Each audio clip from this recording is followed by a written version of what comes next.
And welcome, ladies and gentlemen.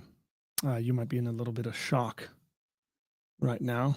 We're going to let that shock settle for a little bit, and especially as people come in.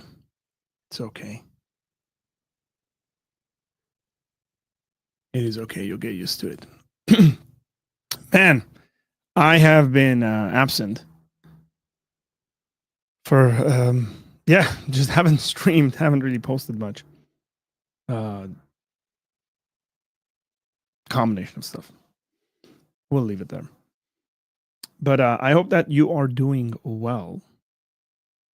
And I'm glad you're here with us. What we're going to do, what we are going to do is I probably talk about the beardlessness for a little bit. Let folks laugh and have a blast. And I guess for maybe like 2 weeks, I can't wear my bald, bearded, and biblical hoodie. But I'm also going to go on a pretty popular, that's not why I shave, by the way, but a pretty decent YouTube channel I'll be going on tomorrow as we're going to discuss some stuff. I had decided I was going to shave on Wednesday. I had decided before Wednesday that I was going to shave on Wednesday, and I did.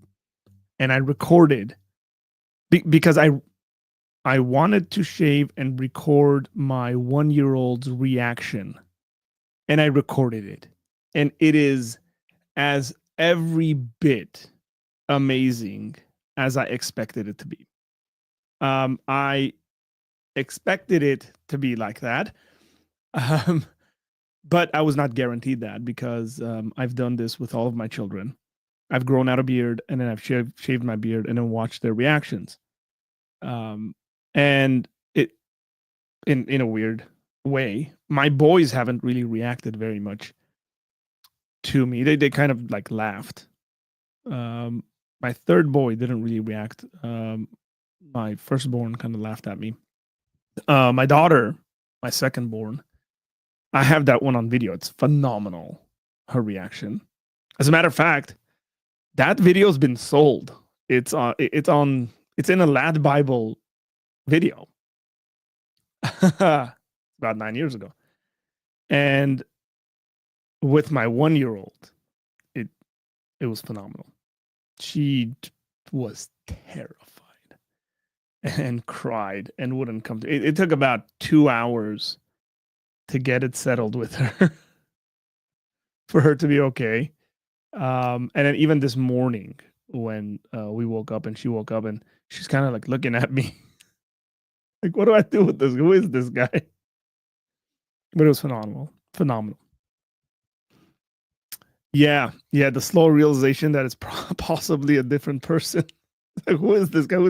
Who's this guy that just has my dad's voice but has a different face? So, Dan, how you doing, brother? Yeah. In the trash. Lots of beard, by the way. A lot. I didn't realize how long it was. That was long. Maybe one of the longer ones I've grown. That was pretty long. I had let that one grow. So I hope you're doing good, Alpha. What's going on? I was just about to say you no longer have the right to that hoodie. Give me about 3 to 4 days, man. Give me a little bit of time. So again, glad you're here. I decided to basically drop this in. It's pinned if anybody wants to call in. That's partly why we're using StreamYard for folks to call in, and we can have all sorts of conversations. I've titled this Open Panel Proof Christianity False. So ideally, because every once in a while I'll get people in the comment section who are trying to argue a point, and they'll write me an essay in my comment section. And I tell them, I'm not going to respond to this because I don't have the time to respond to a very long post. And I don't think comment sections are necessarily for that. So I tell people, why don't you call in? You're more than welcome to my channel. Call in and we'll have that discussion. I do realize my cheeks are a little fluffy because I'm overweight. Bald. Bald, baby faced, and biblical. Am I baby faced? Yeah, this is gonna turn like bronze really soon, I think. What channel am I going on tomorrow? Anybody know what channel I'm going on tomorrow? Any guesses as to the channel I'm going on tomorrow? I just realized I don't have my Bible open. We'll take some guesses. It's a Christian channel. It's a pretty popular channel. A lot of you guys watch this gentleman. I don't know whether he's actually posted that we're going to be live.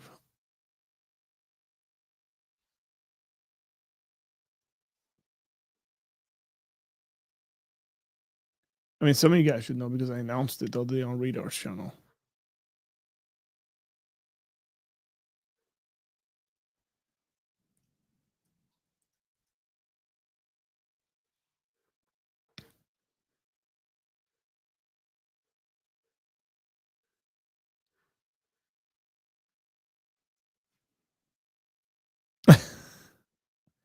We'll get to your question, Jerome. I got somebody waiting in the chat in the. Okay, you're not coming on, man. Like you refer to me like that, MC Nemesis. Look, if you're gonna be lousy mouthed with the way you're gonna speak, okay, this guy's done.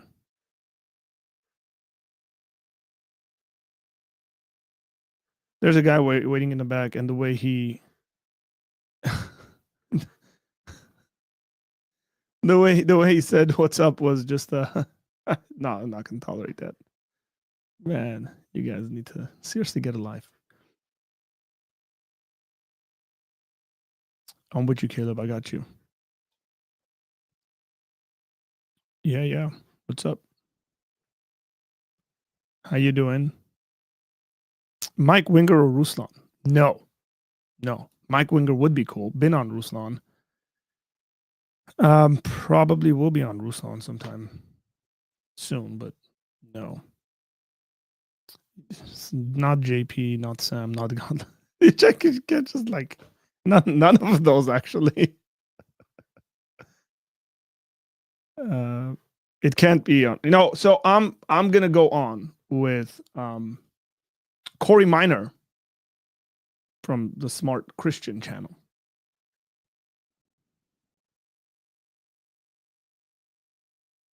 So I'll be on with Corey.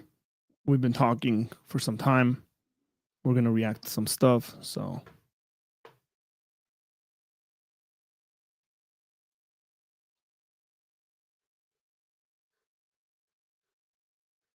not that.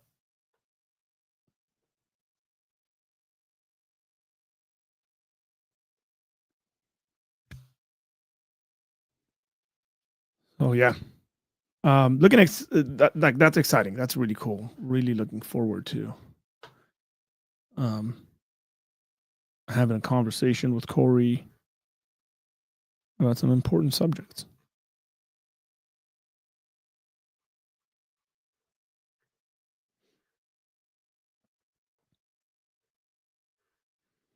Let me just say this because the individual that just called in and I kicked. You guys know I don't do that. You guys really know that that's not the way I go about this. Oh, this might be the same guy that we turned it might be this guy. I'm not sure, but it might be.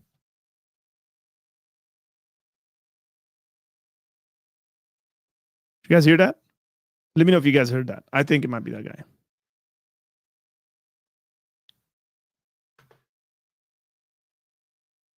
What's up, David? How you doing, brother?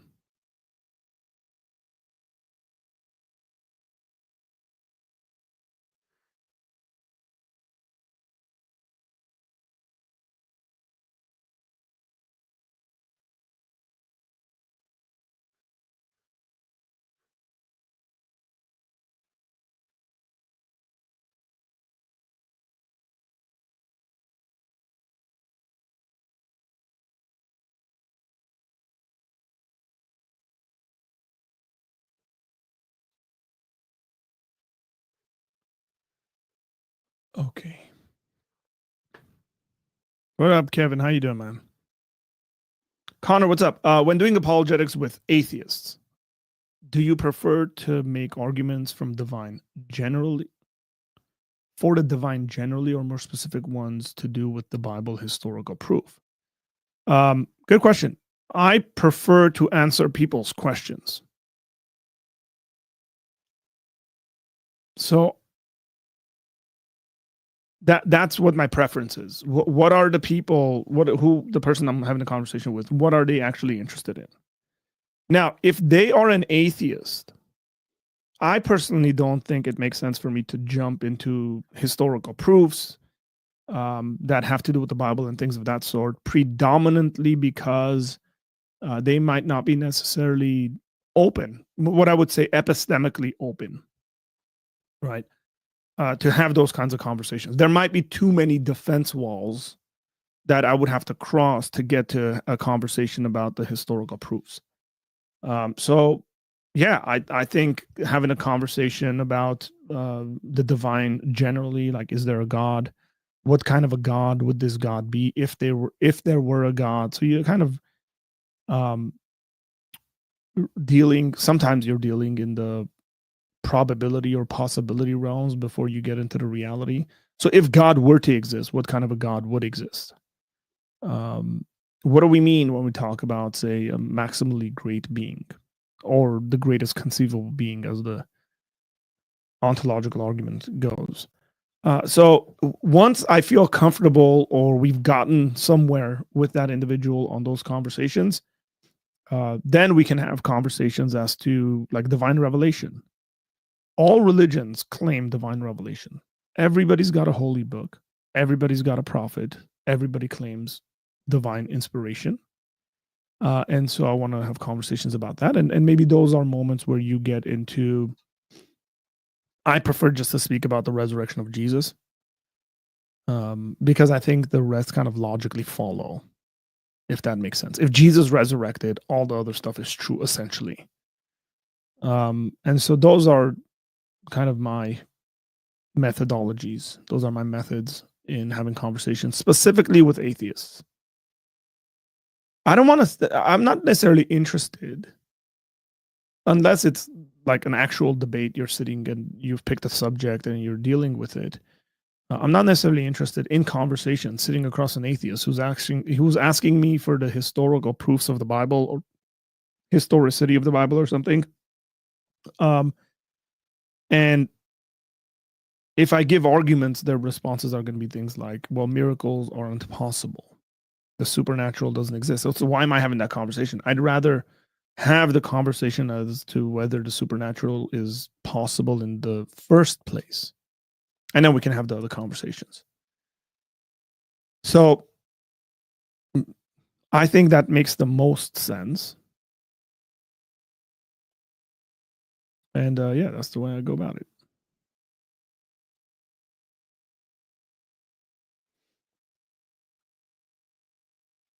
Hope that helps, Connor.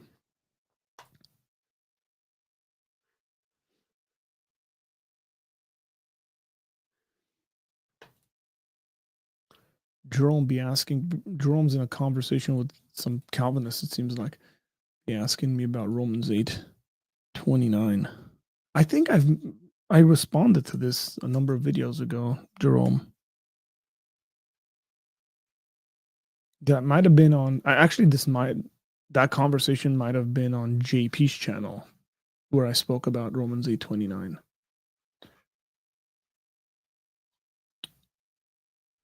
Romans 8:28 is a verse that I like using to speak about worldviews and the way we see issues and problems.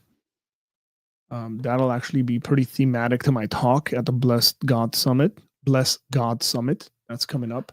The full lineup has been announced at the Blessed God Summit. Big shout outs to Ruslan. And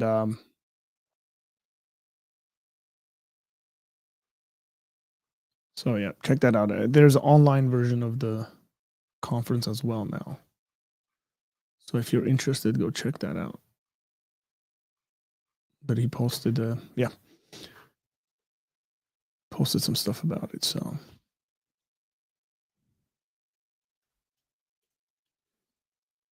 haven't even shared it on.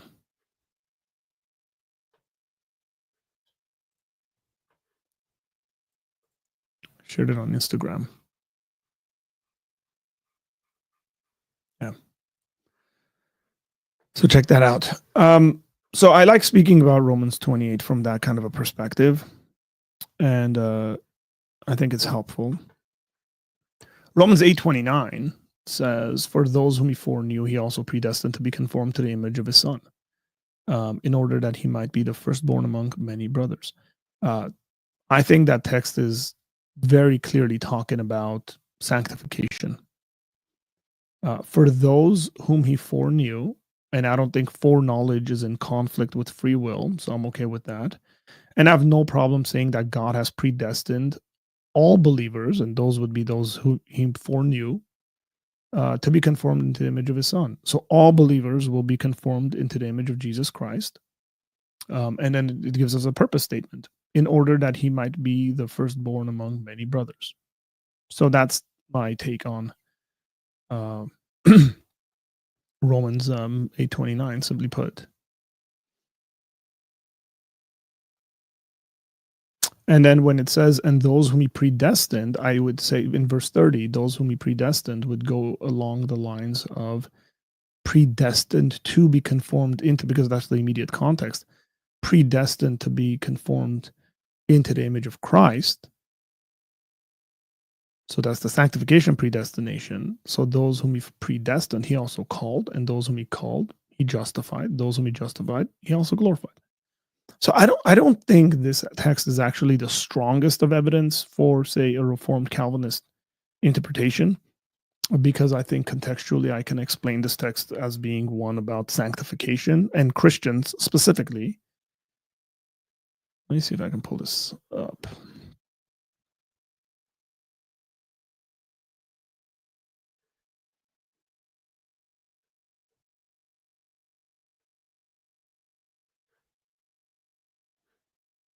No, I don't.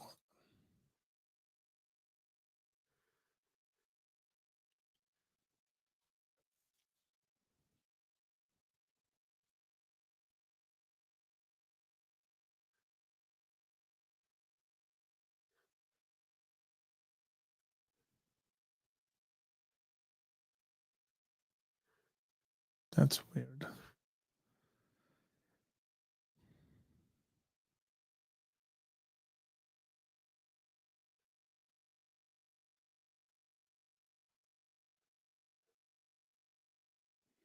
I guess that's what we'll do. Okay, so again, if we're looking at the context here, it's talking about Christians, remember.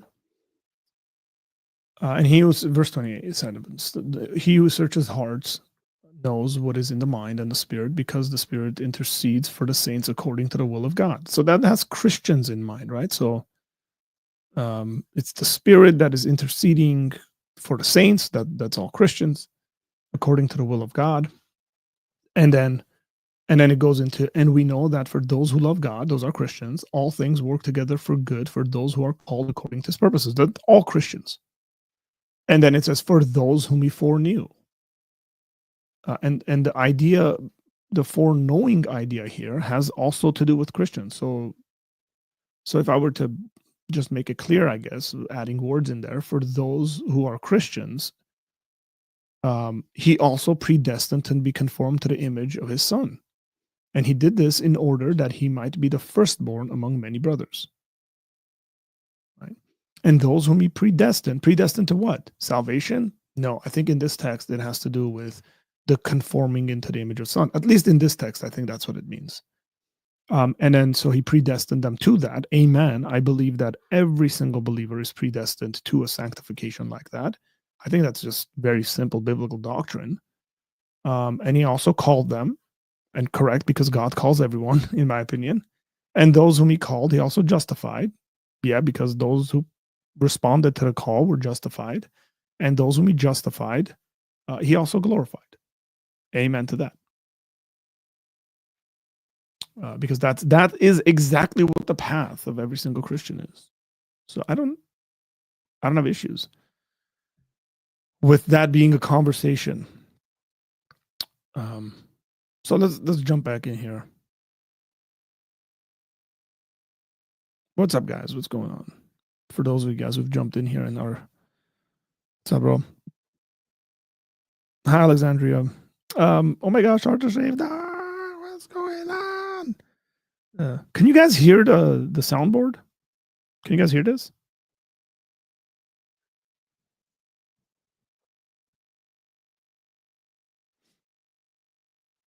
Jerome, does that answer the question? What I think the word predestined is doing in that sentence?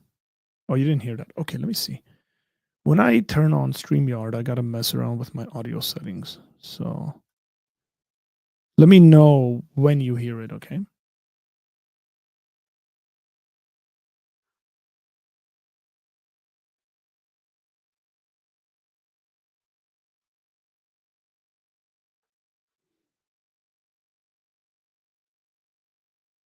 What animal is that? Is that a wolf?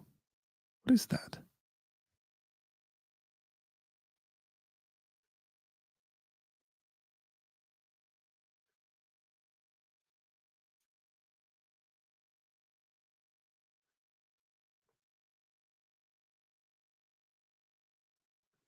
You're talking about the first use of the word predestined, not the second one. Yeah, so am I. So, again, the first use of the word predestined is in verse 29 for those whom he foreknew. Who are the those that he foreknew? Is a question you want to ask. The those whom he foreknew are Christians. And he predestined those people, Christians, to be conformed into the image of his son. That is the process of sanctification. What I'm saying is every believer is predestined to be conformed to the image of Jesus. Every believer. And so I don't think that predestination is just dropped in there randomly. It has a context to it. And again, there's other passages that I think the predestination conversation in regards to a more Calvinistic view is a stronger argument. I don't think it is in here.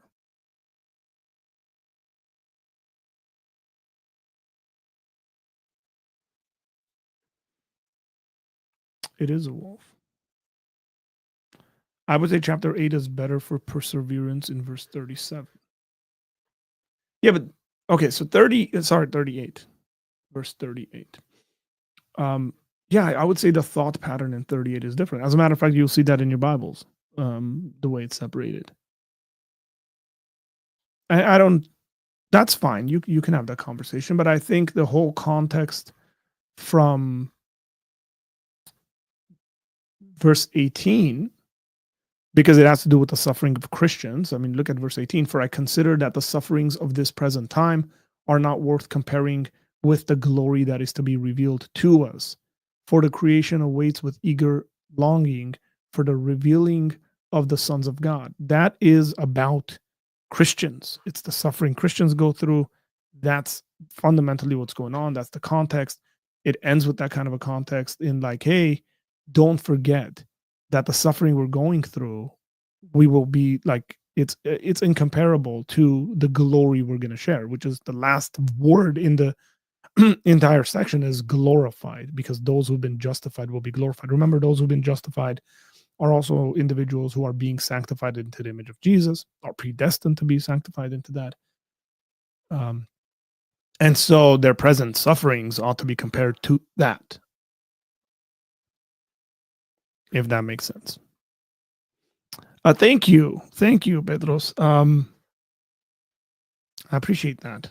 I am younger than you. I'm not actually. Yeah, some people like empty faces. I'm not one of them.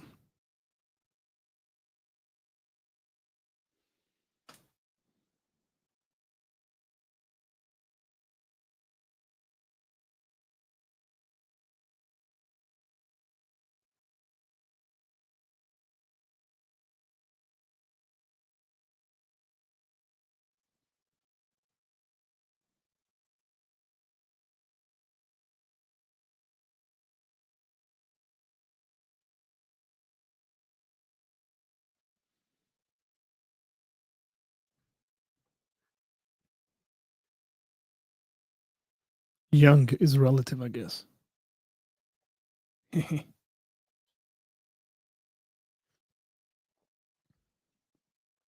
I do enjoy it, by the way. I shouldn't say I don't enjoy it at all. You realize that you develop habits. So I have a habit with what I'm thinking. I play with my beard. And then one of the things you realize when you're cleanly shaven is what's going on? There's nothing there. Um,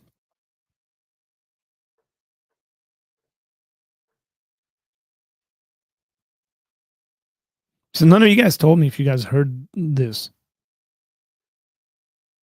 I mean, it's coming through. I don't know why it's not getting picked up by.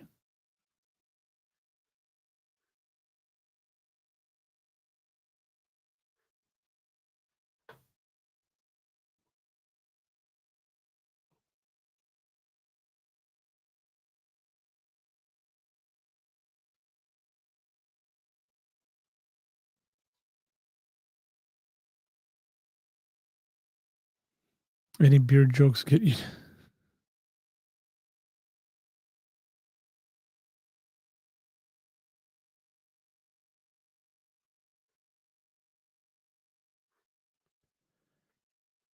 Yeah, I don't know. But what verses chapter do you think lends stronger credence to a Calvinist view? There's a passage in the book of Acts, I think. Acts, what is it, Acts 14?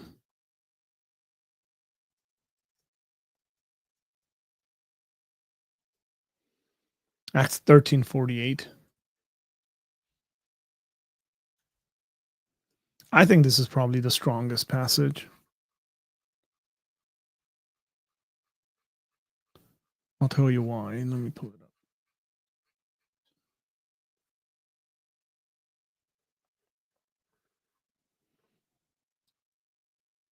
So Acts 13:48 says, I can do a better job here.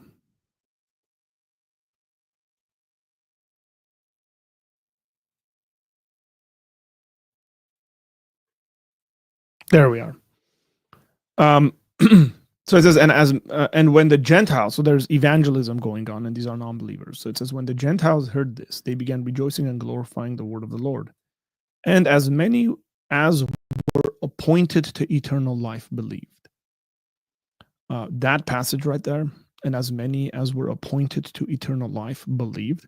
So you get this kind of progression of being appointed and then believing, or your believing is a result of being appointed. I think is a very strong argument for a Calvinist perspective. I don't necessarily like. I can't from the top of my head give a defense of like, why I don't interpret that. I don't need to necessarily. Um, but I think that's a pretty strong passage if you're looking for a passage. Okay. There we go. Saad dropped it in there. Thanks, man. Yo, Anna and I are on the roll. Want to say hello. Hey, what's going on, Tony? Hope you are well, my brother. Yeah, hold on to it. But again, I don't think quite often I see people having conversations regarding the Romans 8 passage. I don't think it has anything to do with it. Like it's unnecessary.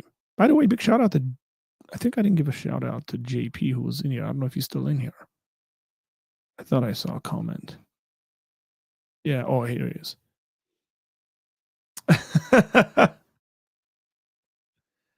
It's okay. We all grieve, My daughter, my 8-year-old daughter, was extremely upset that I shaved my beard. She she's always been in favor of me having a beard. And she's ruthless because she was like walking around the house like yesterday going, "You look ugly." She's like, "Man, thanks. Appreciate the love."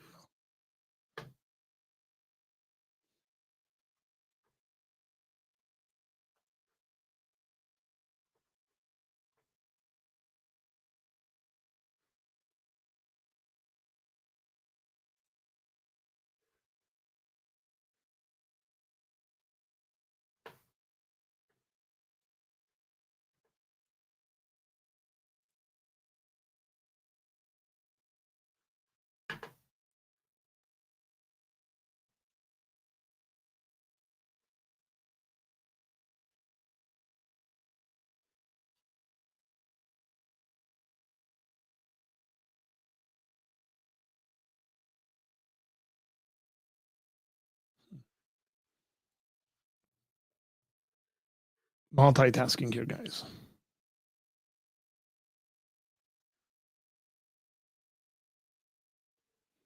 So I have that video. Um,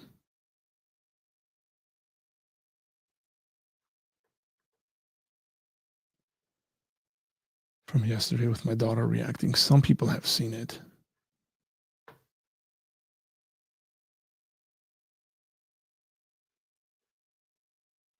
And I might post it. I might actually show it to you guys right now, but I'm trying to do something with it. I'm trying to actually make it a portrait and then post it on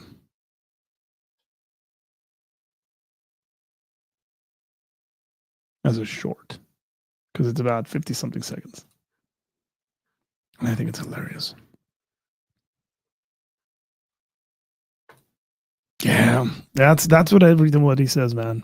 Always like, oh, you look younger. To be fair, I should probably be doing better things with my time instead of talking about Calvinism. I absolutely agree with you. You should probably be doing much better things with your time.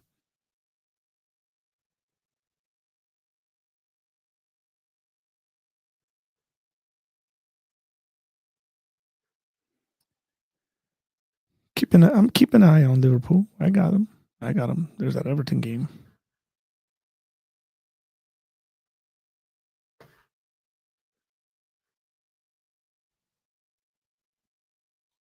I just don't know what these are on.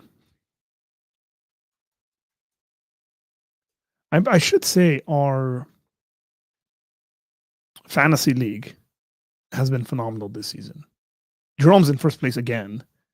Like I can't catch him for some reason. Just always come up short a little bit. Sort of like Liverpool and Man City, or Arsenal and everybody else.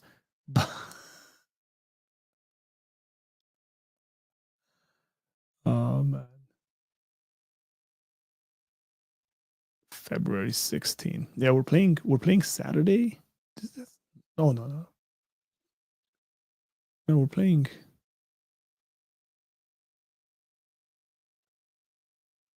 Yeah, we're playing. Where is it? Saturday.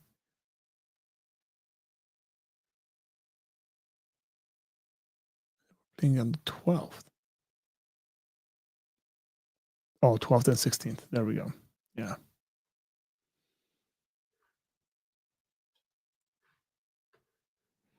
What is free will?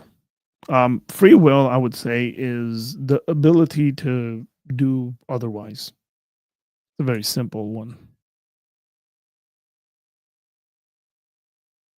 Jerome is wow, Jerome, that's high, man. 1139 in the world. Our own Jerome is placed 1139th place in the entire world. That's nuts, Jerome. And I'm competing with you. Like I'm like 100 points behind. And I had a bad first week. If I didn't have a bad first week, I would have been pretty like up there.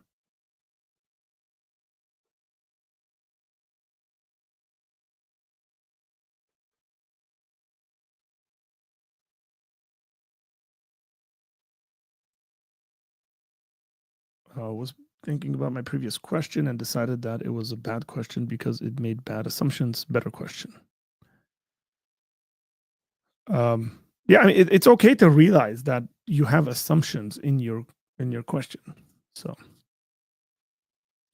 you have to say you're on Corey's stream to talk. Sorry, Arthur. You have to say what you're on Corey's stream to talk about. I'm not alone. There's a number of other people I believe that are going to be with us, and we're going to be reacting to a guy who's been making unorthodox and I would say heretical statements about Christ and Christianity. So we're going to be speaking about that.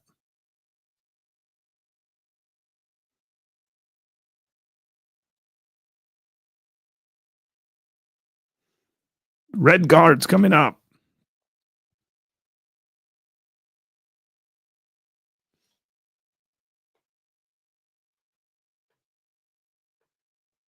Wow.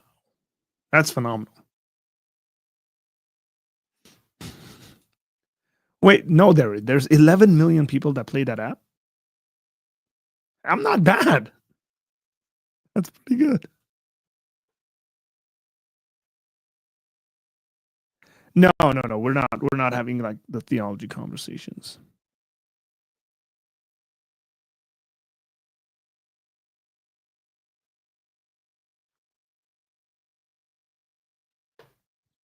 If free will is the ability to choose otherwise, what is choice? Like the most staunch determinists would surely grant that you're making some kind of choice.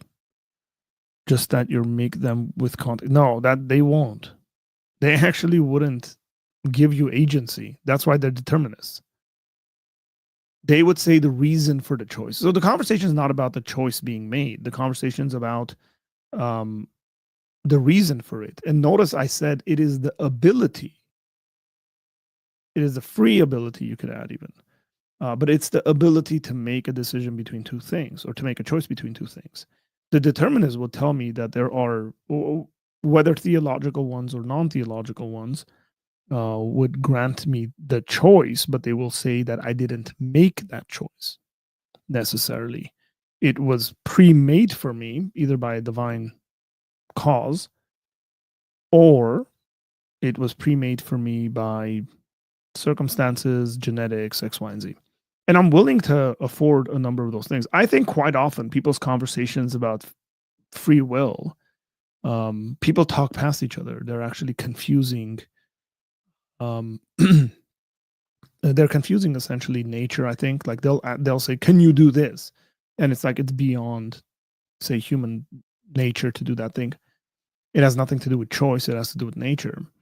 The other thing I would say is that I'm willing to grant, and I think you can absolutely grant that sin has effects on this, that context has effects on this. You can even say things like you are more likely to do this, but that doesn't necessarily mean you're determined to do that.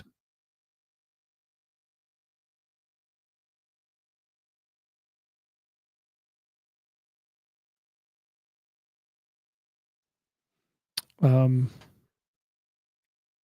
I got love for Nate, but JP needs you with him in his debate with Sam William pertaining to praying to the saints. Oh, it's just not something I'm interested in. Totally, frankly, to put like how much. Let me put it this way: where do we call conversations like that to a pause and just realize that all we're doing is restating our positions in different ways? So if I say praying to the saints, let's just like mock conversation. I say you shouldn't pray to the saints, and they say, well, church tradition says that we should. I say, well, I don't think you should buy into church tradition, and then they give me arguments as to and give their whatever position on as to way. Oh, look, church fathers pray to them and X, Y, and Z. And then I go back and say, well, that doesn't matter because I think scriptures. And then we have a conversation about whether we should be only relying on scripture or church tradition as well. Then I bring up conversations about how even church tradition people disagree with each other, right? Why is there disagreement amongst these guys and they're all church tradition? It's like we're just restating positions. And then somebody claims that, oh, it's idolatry, and then they're like, it's not idolatry because you ask your Christian friends to pray for you, and then here we are asking for saints who are essentially our Christian friends to pray for us. We're not worshiping, it's not idolatry. And then I'm like, well, you don't see that in the Bible. And then they're like, well, we're not just relying on the Bible. It's like, okay, we're just restating positions at that point. Like, partly because we haven't agreed on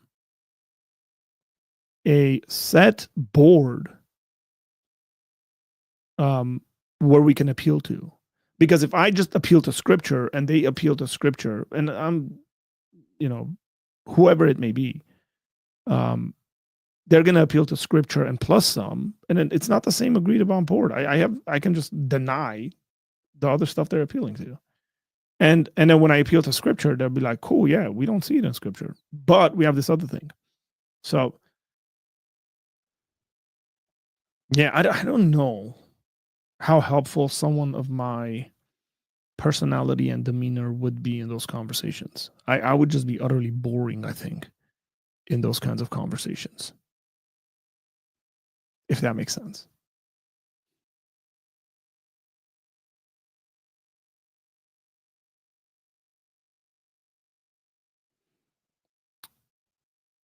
Well, Jerome, I don't want to give out stuff that I think Corey hasn't announced himself. So that might not be my place, Jerome.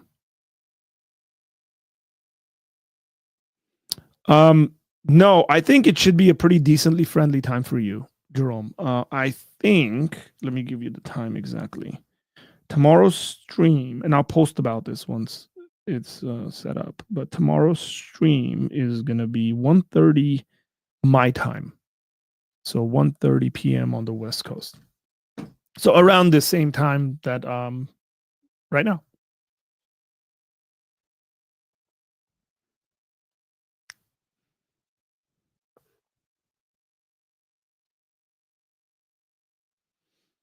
From my talks with apostolic Christians, they are not praying to the saints, but rather asking the saints to pray for them. Slight difference. Yeah, again, my response is going to be, it's not in the Bible. We don't see it in the Bible.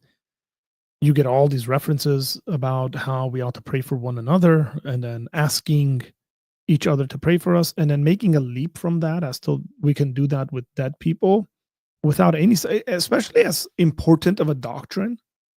It's like, why isn't it in the Bible?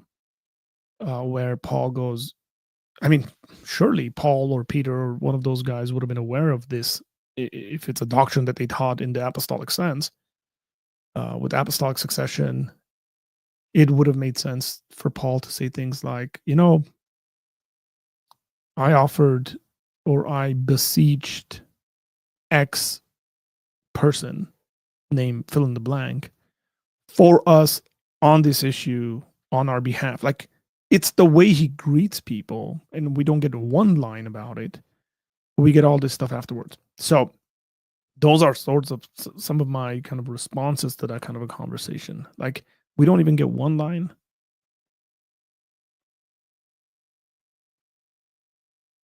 But it really has to do as to what we view authoritative. That's really what it comes down to.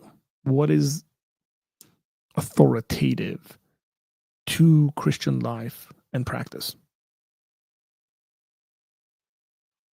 And again, I might be just, look, I am under no delusion to be aware that on certain subject, I'm the most boring individual to have. And some people get worked up. Like, again, the Calvinist, Arminian conversation, I'm like pretty boring in that conversation because I'm like, cool, man. Like, I'm not going to go crazy over it. I love you. You're my brother, whatever position you take. And we're good to go.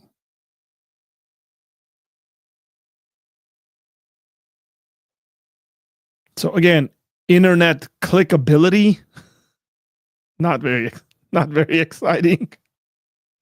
That might be a warning for some folks that might want to have me on their channels disagreeing and agreeing and saying all this stuff.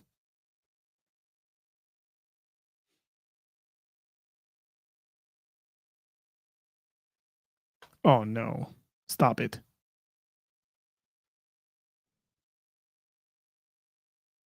Yeah, that guy doesn't know what he's talking about. As a matter of fact, the King James translators didn't agree with that guy.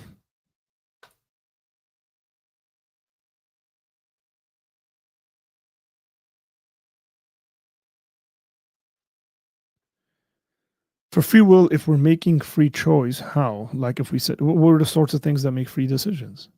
What do you mean, how? We reason. We have reasoning abilities.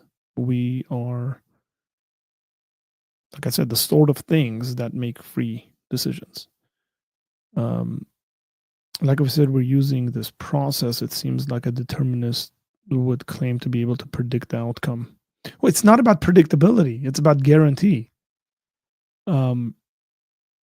Right. I mean, you can add some probability into it for the determinist. But nonetheless, even if you're not aware of it, what they're going to tell you. Look, Connor, here's actually one of my main issues with determinism of any sort is an argument for moral responsibility. Okay. And the way this argument would go, if determinism is true, no human being is morally responsible for the bad actions that they commit, because every single bad action is predetermined. And I mean that in all the ways. If full-on determinism is true, I'll say that to the theological determinist and the non-theological determinist.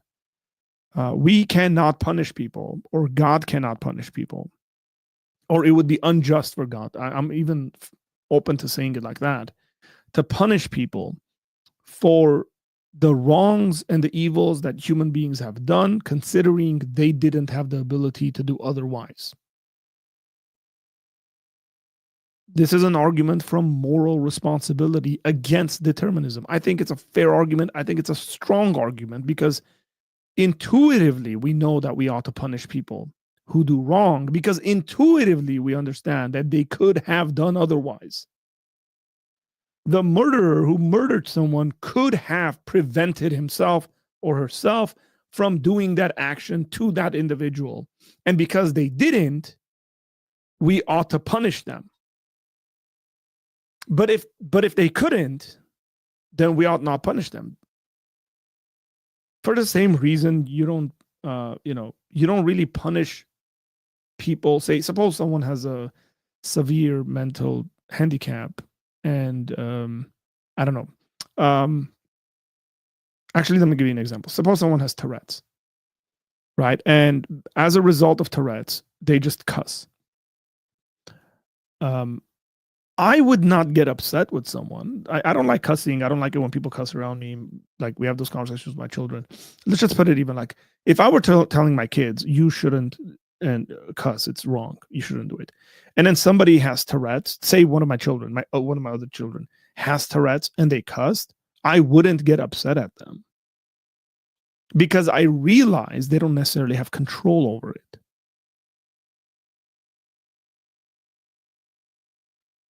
Do you understand? It's the same thing when it comes to moral responsibility. I think it's a strong argument. You should think about it, especially if you're considering determinism to be somewhat true.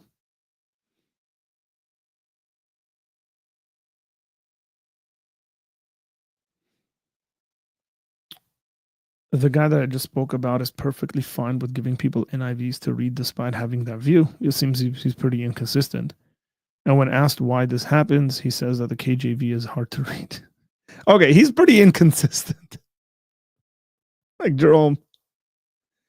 Yeah, look, you can have a lot of conversation. I know a lot of people who say a lot of things, and they're extremely inconsistent, and for most of the time, they don't know what they're talking about. And so, like, would I necessarily sit, especially if there are people who aren't necessarily willing to learn? I don't waste my time trying to teach them. If I realize someone is unwilling to learn, I'm not going to spend an hour trying to explain something to them. Why?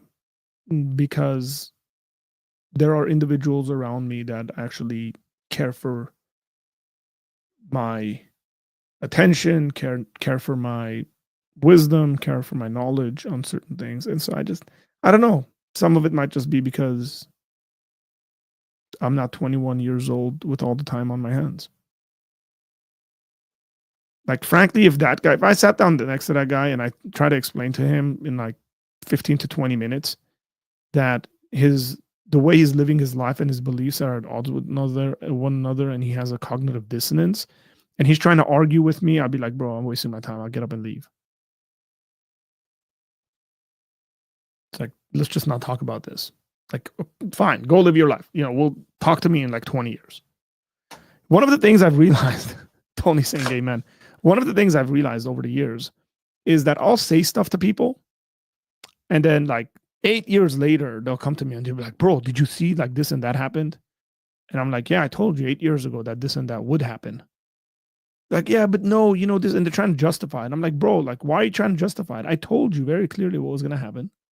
You didn't listen to wisdom. The Bible tells you to listen to wisdom. And I'm not saying everything I say is right, but like, you should have had some humility 8 years ago. You didn't. And then now you feel like you've discovered something great, that like I or anybody else didn't see coming.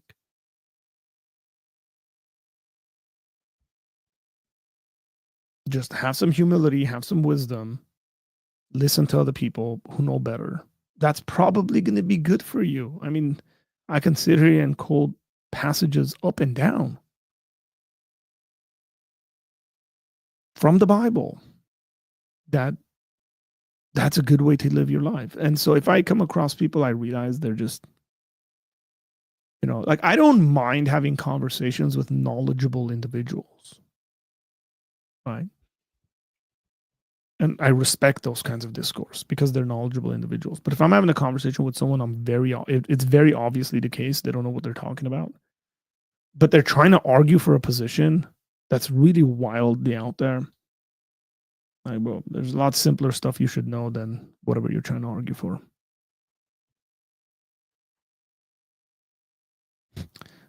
Probably why love starts with patient.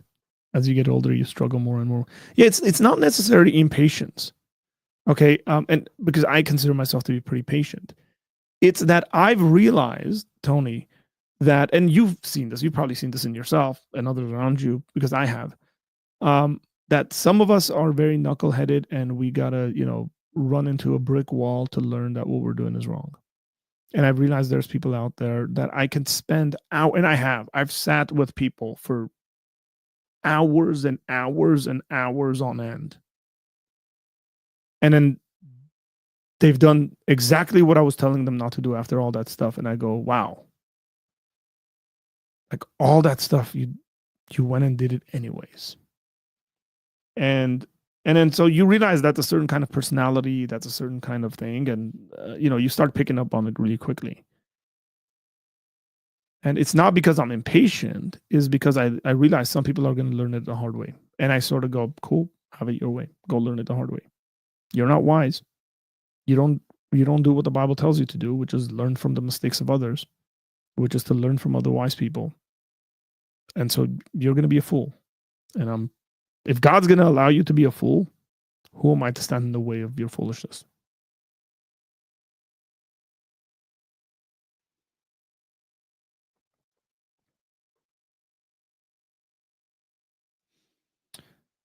I don't think too much about determinism because I think it's made too big of a deal of, okay, well, we can predict what will happen based off of what is currently sure. What's that matter? You can still choose. I don't know whether you and I are defining determinism the same way, Connor.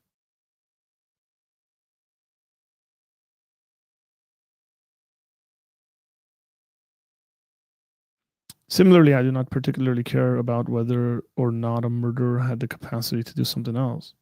Well, you should. It doesn't matter. Like, your psychological opinion on the matter doesn't, like nobody cares about. Like, oh, I don't particularly care about this.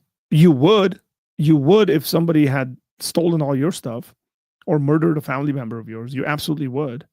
So, like, it's very easy to kind of like ignore that, even though it's a philosophical, like, that's why I said it's an argument against it from moral responsibility. And then you're like, well, I don't really care about moral responsibility. It's like, okay, bro, what am I going to say to that? Right? Like, who cares? Is it you don't care about it? Then what's the point of the conversation? When I think, especially when I think it's a strong argument, you're telling me I don't care about it. I don't care whether you care about it. Give me an argument as to why it's not good. That's what my response would be, right? You can hop on StreamYard, bro. The link is there. Okay, I see you. That's probably a better way of looking at it. Hello? Yeah. Okay, cool. I was just, what I mean by, like, I don't care is, like, imagine a dog is like bites you or something. Mm-hmm. Or like a dog bites your sister, a dog bites your kids. It doesn't really matter whether you're like, oh, well, the dog couldn't have chosen otherwise. The dog still needs to go, right? Like, you can't have the dog around. You still need to punish the dog. Like, it seems almost like it's immoral to punish someone because they didn't have the capacity to choose. Seems incorrect because we're capable of punishing the dog, and we're like, that seems like a good idea. You know what I mean? Like, that's all I'm getting at there. Yeah, the problem is that you're comparing rational animals with irrational animals. Mhm. That's the problem, is that there's a fundamental difference between dogs and humans. I think obviously the case. Mhm. Right? So you got to compare kind of one-to-ones. Mhm. So I would say, cool, like it's a good example, and we can deal with it, but we realize that dogs don't have the kind of choice that human beings have. Dogs don't have the kind of freedom and rationality to process things the way human beings are. So we're not comparing apples to apples. Yes, I would agree with that. That's the problem with that kind of an argument. And you can think about this in the moral sense of, look, we punish people all the time. Why do we punish people? And it's not some pragmatic reason why we punish people. Like, oh, we're trying to set up. I get like humanist arguments, like, oh, whatever, like even evolutionary arguments. We punish people so that we're trying to set up society in such a way that, people are safe and X, Y, and Z. I don't think that's the reason why we punish people. We punish people because we assume people didn't have to do the stuff that they did. We punish people because the punishment is itself it's the achieving of the good. You're saying, like, it's like, No. it's okay. No, we are assuming that the individual we're punishing had the ability to do otherwise. Right. And then it's like, but that's not, we then say, like, okay, and then it's good to punish people who could have chosen otherwise. Well, then right? you can talk about then you're gonna have to talk about like value theory and stuff like that. Like what is justice? Yeah. Right. Like so why is it just? Right. I mean, these are highly philosophical subjects, right? Like when somebody says, "Oh, it was just that we punish this individual this way," and we ask them, "Why is it just?" Yeah. We need to have a proper response as to why that's just. If we're just like, you know what, it's for just like the good of society, it's like that's not a good enough reason, because society, we've all realized and seen historically that society could be set up in all sorts of corrupt ways in which we are punishing just people and rewarding unjust people. So to say that again. When somebody says, like, well, it's kind of a utilitarian view, like, well, I don't want to be murdered, so we're going to punish murderers.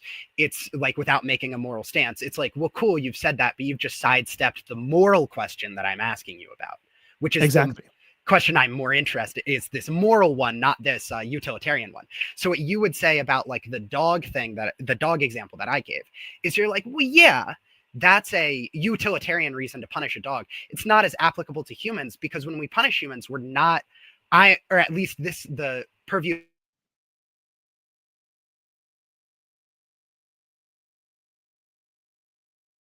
Oh, we're gonna wait for Connor to come back. We lost his audio. What? Sorry, you were on a roll there, man. I was letting you go.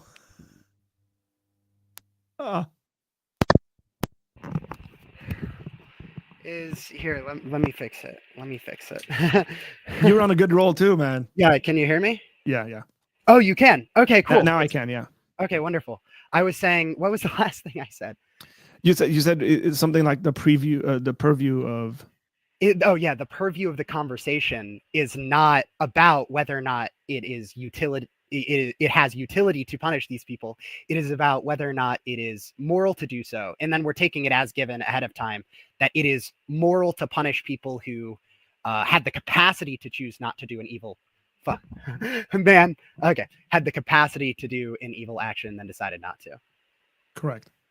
Yeah. And like, so we can always come up with scenarios based on real life situations in society. So like, why was Himmler in Germany so well rewarded for all the just heinous things that he did, all the experiments and all that stuff? And so we can always go like, no, like that guy needed to be punished. It would have been just to punish him because he didn't have to do all that stuff. Okay, I see. Right? Like, and it's like, if somebody comes and says, well, what if it's like a utilitarian reason because he's bad for the world and stuff? I'm like, what if these guys wanted just to live in their own society, doing their own things? And they were like, we're not going to come into your society. Like, this is our country. We're going to run it this way. don't get involved with our stuff. Right. Like, do we now not have the moral obligation to go there and rescue the people that they are persecuting? Mhm. And why do we even have a moral obligation like that? I see. It then You cut off.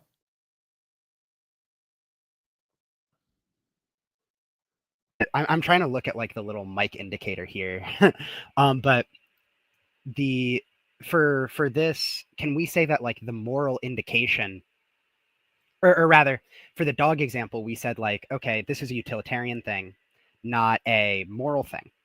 Could we make it a moral thing? Like, could we say, well, in addition to being utilitarian, we can't have a dog that bites. Can we also say, well, it's also good to punish dogs that bite? Because it's good to punish dogs that do evil. And then we say, it doesn't really matter that the dog had the capacity. Once again, like we're saying dogs, we're just taking it as given that this dog is kind of like a robot that can't choose. But like, if we take it as given that the dog is a robot that can't choose, can't we just say, well, also, it's just good to punish things that do evil. And I don't have to be concerned with the capacity for choice thing once more. Yeah. So the way I would go about this this is really good, brilliant. So dogs, the example with dogs is very interesting because we can always train dogs to behave. So there is an aspect of animals, at least certain animals, where you can train them to behave a certain way. That's actually part of the reason why I believe that animals have soulish existence. But one of the ways you go about this is actually talking about, like I said, you talk about value theory. I would say because human beings are more valuable than dogs. And so any dog, regardless of my emotional attachment to the dog, and this is reflected in our laws in various ways. My dog that I've had for 18 years is not that I love, that I grew up with, like it was my first birthday present or something like that, does not have equal value to a random stranger that I've never met, that this dog, say, bites and acts very aggressively towards and genuinely harms and hurts. And like, so when the law comes in there and says your dog needs to be put down, why is that the case? Because my dog is a lot more closer to me and all this stuff, right? Like I have emotional attachments and all this. Why is the law telling me that I need to do that because it's hurt this person? Because assumed in the law is a separation between the value of human beings and the value of animals, which I think is, at least in the United States, it's like that. And I think that's a correct distinction to make. Human beings are more valuable than animals. I'll give you an example, Connor. Connor, are you in the States? I am. I'm in Pennsylvania. So think about the conversation recently in California. I'm in California, right? Like I was really close to the fires. One of the conversations that's happened in California recently is, who's more important, this fish that we're trying to save and we're diverting water so we can save the smelt fish, or the human beings whose houses just burned down? Right. That's what we're talking about. And this has like, it's the policies, it's laws. Of course. People think foolish. Like when we talk about these philosophical stuff, maybe I can just like preach here a little bit for the value of philosophical discourse, is that we're somehow like theoretically talking and all this stuff. No, this stuff really matters. Yeah. It matters in regards to the sorts of policies we pass, the kind of laws we pass. And so I think it's fair to even hold people responsible, whether elected officials or morally responsible, to say, you made a bad decision and it's affected the lives of all these people, right? Yeah. And those are all philosophical concepts kind of coming home in the sort of discourse that we're having. So I do think there is an agreed upon, whether we're aware of it or not. I would say this is a result of Christian theology in our culture and society, because it wasn't always assumed that all human beings are equal. But it is a biblical concept that all men and women are created equally in the image of God and ought to be treated as equally. It's not always the case that Christians have lived up to this. It's not always the case that society's lived up to this. But that doesn't change the fact that this is actually what it says, Yeah, and we sure. ought to live up to it, right? If you don't mind the loosely related anecdote, it reminds me of when I was in high school and I was arguing with various people about the burning of the Amazon, right? And you're cutting off. These are good stories you can tell. They burned down the Amazon to make room to graze cattle, right? Mm-hmm. And these people are saying like, well, it's horrible. They shouldn't be allowed to do that. The Brazilian government needs to stop them. And it's like you are selecting the Amazon, the sanctity of the Amazon.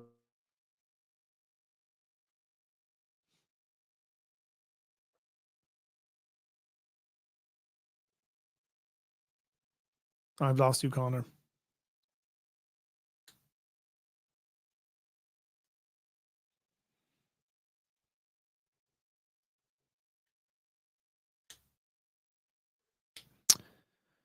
Before we let's wait until we get Connor back. What happened to Arthur's face? Well, I think I told you guys that I was going to shave. Nick, it's okay, Nick. It's okay. You get used to it. I get used to it. You know, I look at myself in the mirror and I go, maybe not the greatest. Oh, Jerome, that is cold. He said Connor's internet is more inconsistent than the Spurs. Oh man, that's an Arsenal fan right there, flaming Tottenham Hotspur. Oh, bro. Miles has a question and says, do you think the mainstream and largely evangelical American manifestation of Christianity has any explaining to do for marginalizing people? Why should Christianity affect non-Christians? Miles, can you give me? Okay, maybe you did in your second. Why should non-Christians respect Christian doctrine if, for instance, a homosexual is seen as sinful and bad in the eyes of Christianity? What do these people owe to you and the church? So I think, Miles, one of the things that you've gotten mixed up in your head is when we talk about kind of general moral principles, what within Christian tradition at times is called natural law, versus specific Christian requirements of existence. So there are general principles that all human beings should live up to. You would agree with this, and I would agree with this, right? And you would actually be happy that Christian legislatures or Christians influencing culture would put those things into practice. And you would say, yes, that's actually really good. And as a matter of fact, I would say you're probably speaking from a place of privilege, thinking that this has always been the way, or this is the way it is across the world, where it's not. And what you're doing is now selectively choosing things that benefit you and don't. And the conversation about homosexuality doesn't necessarily benefit you. Or, yeah. And so therefore you're like, oh, they shouldn't get involved in that. But all the other things, you're like, oh, yeah, they should be. Like, it should be that way. And I would challenge you by saying, why don't you just give up the whole thing entirely instead of picking and choosing? So no, I don't think that, because I think this is a part of general human morality. It has to do with all morals that everybody ought to live up to. It's in that category. So I'm not going around, Miles, and forcing you to go to church on Sunday. I don't want to. As a matter of fact, I don't think non-believers should go to church. If you are a non-believer, okay. Miles, if you want to call in and have this conversation, I would love to, my friend. I really would. I will respond to you as much as possible and as much as I can. But they're good questions and they're long-winded, and I just want to keep up with it in comments. It's hard to also debate people in the comments. Yeah, you have a character. Call in.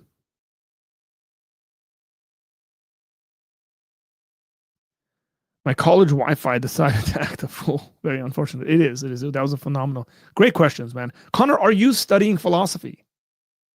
You said you're in college, so therefore I'm going to ask you, are you studying philosophy in college?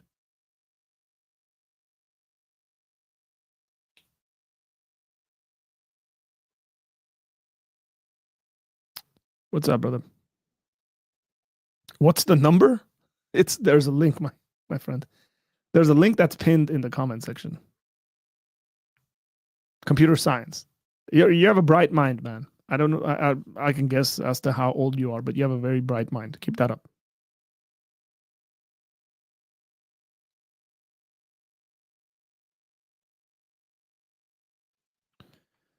What if I was a homosexual who now can't enter a legal marriage with my spouse because the law changes and I can no longer get married? There's so many assumptions in these questions that, like, it's lots of threads that are loose that one can pull on. One of them is that you're assuming that homosexuality is a unchangeable trait or something like that. Okay, what's up, bro? How you doing? Hey, can you hear me? I can. Can you? Am I working? Yeah, there's an echo. Can you get rid of the other window that you're watching on? Oh, do you want me? Oh, I'm only watching in the StreamYard window. I'm sorry. Okay, then you're good. If you don't have the other video running, we won't have an echo problem. But I'm hearing it. I'm sorry about that. Okay, I'm sorry about that. Can you hear it now? Is that okay? Better? Is it better now? Yes, it is. So, Miles, tell me, where are you from? Hi, I'm from the northeast of the U.S. Okay. From Greece originally. Just so we're on. So, are you religious? Did you grow up in a religious home or community or anything like that? My family was very religious growing up. Not very religious, but to a certain extent, we were very religious. Mm-hmm. All my family are church-going, Greek Orthodox Christians. I identify more as an agnostic, but I definitely wouldn't say I'm an atheist. But I think I don't really view the American man. I live in America, so I'm going to say. Are you Greek? Perspective, but I'm Greek by birth, but I've been living in the country since I was a little boy. Very nice. I'm in the U.S. I mean. Yeah. Are you Armenian? Oh, that's cool. That's cool. Yeah. So, okay, I wanted to discuss this with you. Go for it. Yeah, love to. Yeah, I wanted to ask you something as someone who is making a religious stream like this. Do you live in America? Or do you live? Yeah, I live in California. So you live in America, okay? So I think the reason why I often find myself frustrated and angry when I hear a lot of people have religious discussion. I feel like a lot of people, especially in the United States, and especially the loudest crowd, in my opinion, the evangelical and largely white Christians of the country, I feel very disenfranchised among my own religion. I feel like a lot of these people don't speak for me. I think the religion of Christianity in America in the last couple of decades has been overcome by hatred and prejudice and individualism, which I don't think individualism is such a bad thing inherently, but I think in Christianity it's kind of a fallacy to be individualistic to a point where you don't care about other people, you don't care about the less fortunate, to at least to an extent where you will be essentialist to a point where you would have a blanket demonization of people just because of labels they have that might not be in line with Christian faith. For instance, homosexuals, transgenders, non-Christians, maybe Muslims, for instance. I'm sure they get the brunt of it the most from Christians in this country. And I wanted to know if you think that American Christians and Christianity in general has any sort of reckoning to do with the rest of the American population. Do you think that maybe Christianity has done the opposite of what its goal is in trying to bring sort of harmony and peace and sort of this kind of holy light into people's life? Don't you think that, religion right now, when I mean religion, I mean Christianity, don't you think Christianity right now is kind of more or less ostracizing people away from, having faith in some sort of higher power, especially a Christian higher power? No. Why not? Why do you think? Because I think the data is very clear. So I'll give you a couple of facts. Who are the most generous people on this planet right now? When you say most generous people, this is a subjective thing. The most This is generous really something you can people. measure. So let me qualify. The most generous people in terms of sending aid to, going out and helping the worst of the worst on the planet. Probably the Christian church. Evangelical this is just Christians in terms the of money. United States of America. Yeah, but how is this measured? Is this measured in terms of like how the Just look at the expends money? Yeah, you just look at the amount of organizations, humanitarian organizations.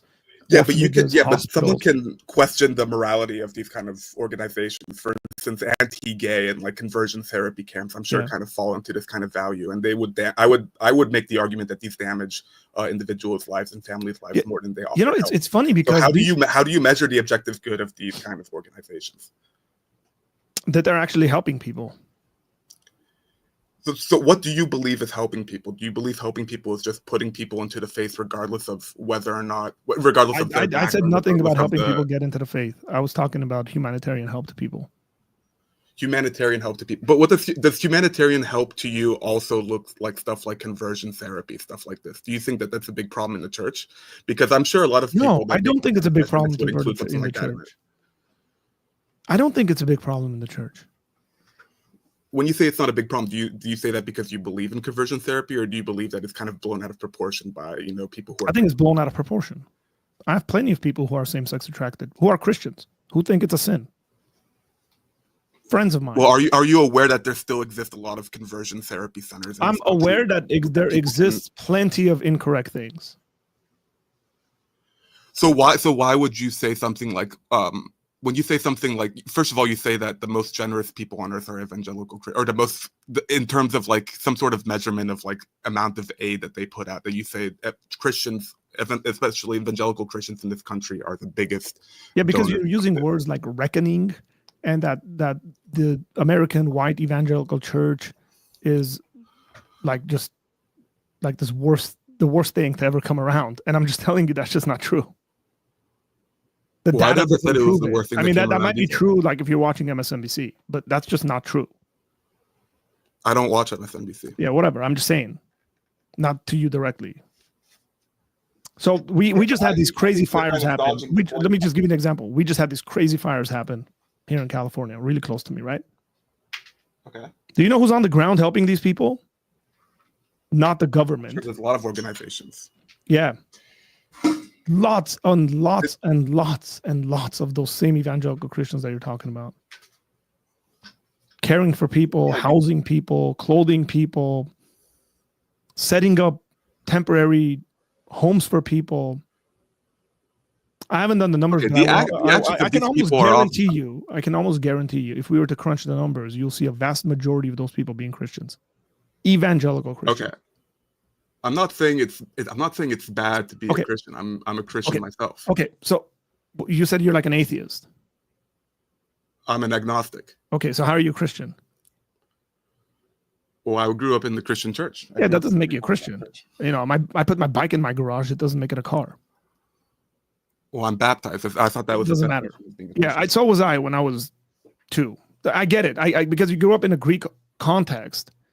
I get how the cultural identity of Christianity works, but you're not even sure God exists. Do you not see that as being contradictory to one another, that you can be a Christian and not be sure if God exists? No. So you're not sure God exists, but you're a Christian. You don't see a problem there. No, I don't see a problem. I think the way I view the existence of God, I don't think it's really something. It's really not really something that you can prove or disprove. Okay, let me ask you a question that's more direct, because I want to move on to this and then talk about kind of some of the other claims. Do you think Jesus is God? I thought Jesus was the Son of God. Jesus is God in Christian theology. That's why we believe in the Trinity. That's why you pray in the name of the Father, the Son, the Holy Spirit, because Jesus is God, the Holy Spirit is God, the Father is God, right? Okay. Do you think Jesus is God? Yeah, I guess, yeah. Then you're not agnostic. I don't know. Like, I think really the only thing I really care about in terms of like, the existence of some sort of God or higher power is like the idea that it's going to be relevant to your soul, as if like the idea that when you die, that there's going to be some sort of, kind of holy kingdom of God that you're going to be a part of. I think that's where I draw whether I believe in it or not. And obviously this can't be proven. And I don't think it's really resourceful or even productive to kind of debate or hope, or I'm sure there is a group of people that hope that there isn't an afterlife, but I think it's a waste of time worrying about whether that exists. I think the real utility of Christianity in the modern world is kind of applying this sort of moral compass and having a moral fabric in the universe that we live in. It's what kind of do you realize those are all modern like society your from opinions barbarism. and your okay? Do you realize that's like your personal just opinions as to how to use Christianity? It has nothing to do with truth.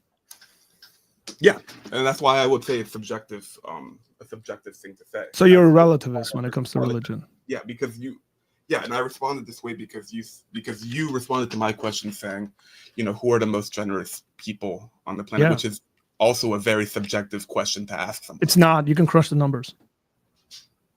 Yeah, but no, you understand that when you say the most generous people, you're saying generous as like kind of this emotional definition. I'm not. I'm talking about really generosity. I'm talking about generosity, like actually putting action behind your words. That's what I mean. I don't think I understand what you mean by exactly what you mean by generosity. Giving money and giving aid and going out and helping people, getting on a plane and flying halfway across the world to help someone build a house, running water into villages. That's generosity. This is, a better way of saying this would be humanitarian aid. Generosity is really. Why would I use humanitarian aid? I mean, I used it earlier. Generosity makes it like you kind of conflate the reasoning of the argument by using a word by generosity. No, I'm not. You understand that doesn't really make any sense when you. Okay, I'm not going to argue with you. Okay, I'm not going to argue with you as to whether I should use the word generosity or not. But okay, so can you at least answer my question? Can you at least answer why should, for instance, a non-Christian kind of respect Christian doctrine if Christian doctrine seeks to undermine and in many cases demonize these people? I go on Twitter a lot and I see a lot of religious. Let me finish what I'm saying. I go on Twitter a lot. I've actually delete Twitter. I used to love Twitter. I've had Twitter since I was in high school. I've deleted the app off my phone because of some of the racist things I've seen on there. And I see often a lot of accounts with crosses all over the accounts, with Bible quotes everywhere, with pictures of religious depictions of religious figures in their profile pictures, and they say extremely hateful things against homosexuals, against transgenders, and they do this. I'm sure they do this with the reinforced belief that they're exists in an administration like the Trump administration that kind of enables this sort of behavior. It enables xenophobic and prejudiced ideology. Why should people who are affected by that, marginalized people, why should they respect Christian doctrine if Christian doctrine doesn't respect them? How could people who do a lot of good and measurable good in their lives, a lot of these people are very good and have to, they're generous people, they have jobs where they're helping people. They could be social workers, they could be doing volunteer work, they could be teachers. These people are the people who uphold and support American life. Why should they respect Christian doctrine if it doesn't respect them, if they're demonized just because of the people that they are? Why should that be respected in society? And why should it be respected to a point where we're considering adding it to legislative action? Because it's true.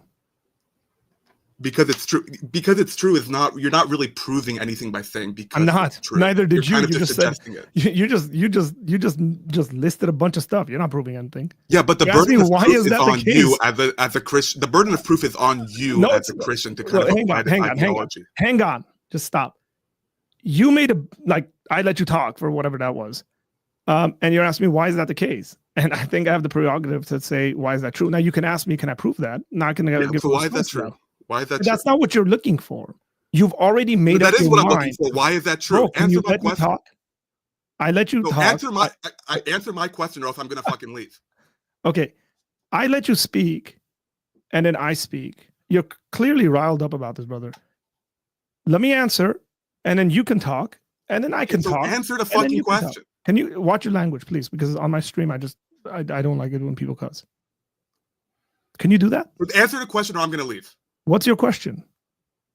why should someone who's a homosexual, who is directly affected by the language that's being used largely by people who identify as Christian in this new right-wing government, why should they respect anything the Christian church says about them? And why should Christian ideology be accepted by these people, by the population of the United States, if they're demonizing such a large portion of the population that doesn't adhere to that kind of rhetoric? Why should it even, when we have something like the separation of church and state enshrined in the Constitution, why should that be even considered? Why should religious values be considered in legislature? Okay. Why should it affect people who don't believe in that? Okay, my brother. And when you say it's true, why is it true? Okay, that's fine. Okay, so you've asked 3-4 questions in one question. You've asked about a philosophy of politics. You've talked about religious liberty. You've talked about a freedom of conscience in the United States, whether people have the right to believe in whatever it is that they believe in, right or wrong. And you've talked about how policy should be run. And then if I'm going to answer these questions, we got to start somewhere. Okay, and all of that's not going to be answered in one thing. You can just spit out all the why stuff. So here's what I would say. Okay, there are higher ground moral questions that ought to be answered before you get into places like policy, and then you get into places as to whether people should respect that or not respect that. I'll give you an example in the form of a question, if that's okay. Sure. Do you think people should have more than one wife? More than one wife? Yeah. Polygamy. Do you think polygamy should be respected by law? I guess, sure. Yeah. If you think wanna polygamy have should be multiple respected by legal law? spouse, sure. Well, say that again. I didn't hear the last part. I don't know much about polygamy. I don't know if I care too much about polygamy. I'm not like okay. Polygamy is the concept in which one man has multiple wives. And only men can have that. Women can't have multiple husbands. Only men can have multiple wives. Do you agree with that? Oh, so it only applies to men. So women can't have. Correct. That's what. Yes. Yes. As it is in Islam. I don't. I guess not. I don't feel too strongly about it. Why not? I don't know much about polygamy, if I'm honest. Okay, so why can't the Muslims in this country be allowed to have legally recognized multiple wives? Why are you oppressing them? When I think of polygamy, I think more of like a legal definition. Like if, someone might be cheating the system by having more than, 2 or 3 or 4 spouses. It might not be. That doesn't matter. It's their religious freedom. Oh, in the case of religious, if it's like a religious thing where they want to have like some sort of religious marriage. Islam allows for men to have more than one wife, up to 4. Okay, if we're gonna respect if we'll respect marriage laws in this country, I think that should be respected too. Islam also teaches that homosexuality is a sin and wrong. Do you agree with Muslims on that? Should they have the religious freedom for that? No, but that's not really religious freedom to be. It's their religious belief, sincerely held religious belief, that homosexuality is wrong and not in the created order that God has created in. Well, you're allowed to believe in whatever you believe in. No one's correct. Believing. Yeah, and do you think that we should legislate that which we think is right? What do you mean by that? When legislate something that we think is right? Okay, it's a general question. Do you think we have the right to legislate that which we think is right and morally correct? Yes. Okay, so when you're asking why should people do this, it's because the Christians, at least in this country, are trying to legislate that which they think is morally right. And if you were in power, you would try to morally legislate what you think is right, correct? Yeah. So that's the answer to your why question. Why would I think your definition of moral correction in terms of like a Christian lens is flawed, because you could say that something like homosexuality is a sin and that homosexuals don't deserve to have legal marriage rights in this country, that they don't allow to legally be married. Yeah, because I think infringes upon their rights. So why should that be respected? Because marriage has you're not protecting the rights of Christians by preventing the actions of what other people will do. In fact, you're infringing on their liberties by not extending the same legal and tax protections that you would do to us, to Yeah. the regular sex couples. And regular sex couples don't have to be Christian. You know, I'm sure any man and woman, regardless of religious creed, can go to almost any church in this country and ask to get married, and they will probably agree with you, and they probably will let you do it. But why shouldn't that be the case for homosexuals? Because it's against what the Bible teaches. Why should a gay couple walk into a church and ask to be married when it is against the doctrinal statements of that church to marry them? Why is it their right to infringe on the rights of the sincerely held beliefs of that church? Because having marriage in the modern era kind of defines legal and tax protections that are really important. No, they can get a civil contract. They don't have to want to start a family. They don't have to go to a church. Yeah, but do you understand that these? Are you married? I'm not married. No. Okay, I'm married. I got 4 kids. Homosexual. Okay, I'm married. I have 4 kids. You don't have to go to a church to get married. Mm-hmm. But what I'm saying is, go to the city, go in front of a judge, sign a couple of documents, and you're married. Anyone can do this, right? Yeah, but do you understand that that's being threatened now by religious ideology like Christianity that kind of seeks to undermine? There's no threat on heterosexual people getting married. No, I'm talking about homosexual people correct, because homosexual legal and tax protections of being a married couple. Look, I wouldn't even disagree with you. Look, I don't know what you think and my beliefs are and stuff like that. Just because I'm a Christian, you might like throw a bunch of stuff on me. I'm a Christian too. Okay, I think we've like kind of figured out that you're not necessarily a Christian in the believing sense. It's just a cultural identity. Okay, so why would you say I'm not a Christian then? Because you don't believe the doctrines of Christianity. You started this whole thing off by saying you're agnostic. That by definition disqualifies you from being a Christian. All right, so I'm not a Christian then. Do you think I shouldn't be allowed to get married? No, because marriage between opposite sexes, male and female, is the sort of thing that is common for all humanity. It's a part of the natural order of things. Okay, so let me get this straight. So it's okay for me to go to like a courthouse as a heterosexual and get a civil sort of, not a civil union, but an actual marriage in the legal and definition of whatever tax benefits you get as a married couple. Yeah. You think that's fine for me to get as a heterosexual couple? Because that's independent from the church, and I'm not a Christian. Yeah. So why shouldn't a homosexual couple have that same right? Because marriage by definition is between opposite sexes. It's not by definition, right? It is by definition. States. Yeah, but in the United only States, recently has marriage changed definitions. You realize that? Yeah, but so why should it change? Why should it change back? Why don't homosexual couples deserve the same right to have legal protections of marriage if it's independent of the church when we're talking about legal? Okay, I don't necessarily disagree with that. If they want to get a civil union and they want to get certain breaks in regards to taxes and stuff like that, I don't necessarily have an issue. I mean the same level of marriage in a legal definition. Because it's not the same level of marriage. Homosexual. But do you think they don't deserve that same level of marriage? You're denying the existence of it. Yeah, right now in this country, if you want to go to a courthouse and get married, it's the same for a homosexual and heterosexual couple. Why should it be different by definition? What exactly is the point of having a difference? Because it doesn't meet the requirements of what the word is, marriage. So do you understand by when you say that you're kind of extending the church's definition of marriage on? Yeah, I don't have a problem with that. But why should that be a thing? Why should people respect? Because I think it's true. If they're not part of the church. Because I think it's true. Okay, so you would understand the logical idea that people who aren't in the church, people who might be homosexual, have no reason or really have no right to respect that part of your doctrine.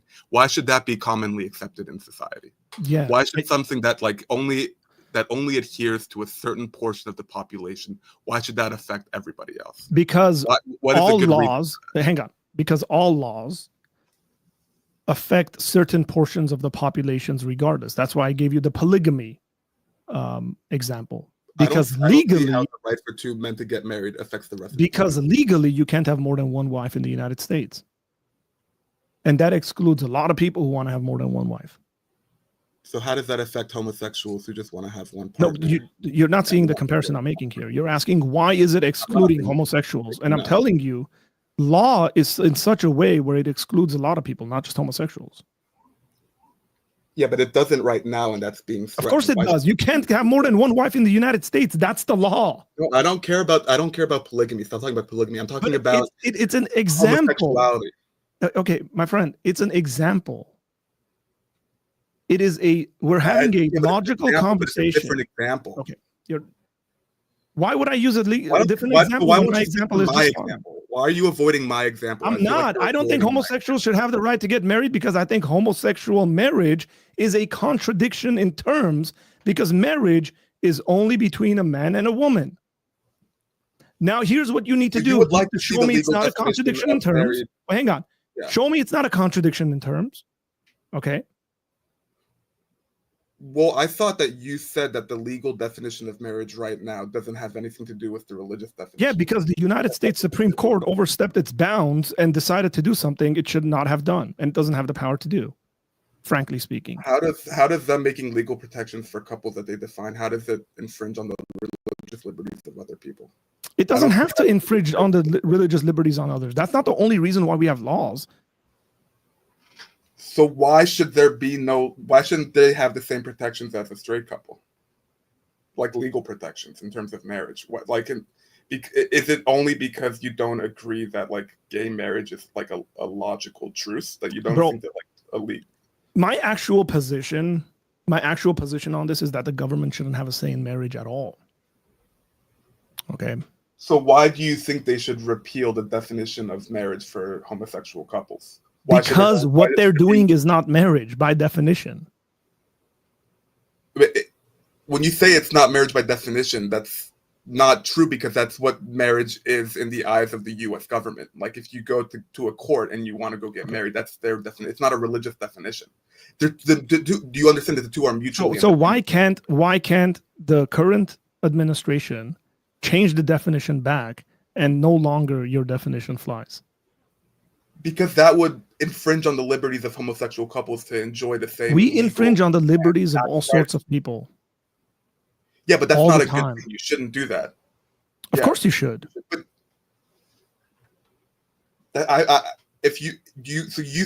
why do you think it's a good thing for? Because infringing on a religious definition in the government. Because marriage is by definition a religious thing. It's never been a secular. That a lot of people don't view it as a religious thing. It doesn't matter what a lot of people view or not. It really doesn't matter. The problem here is, let me just explain the problem. Why doesn't it matter? Why doesn't it matter to you?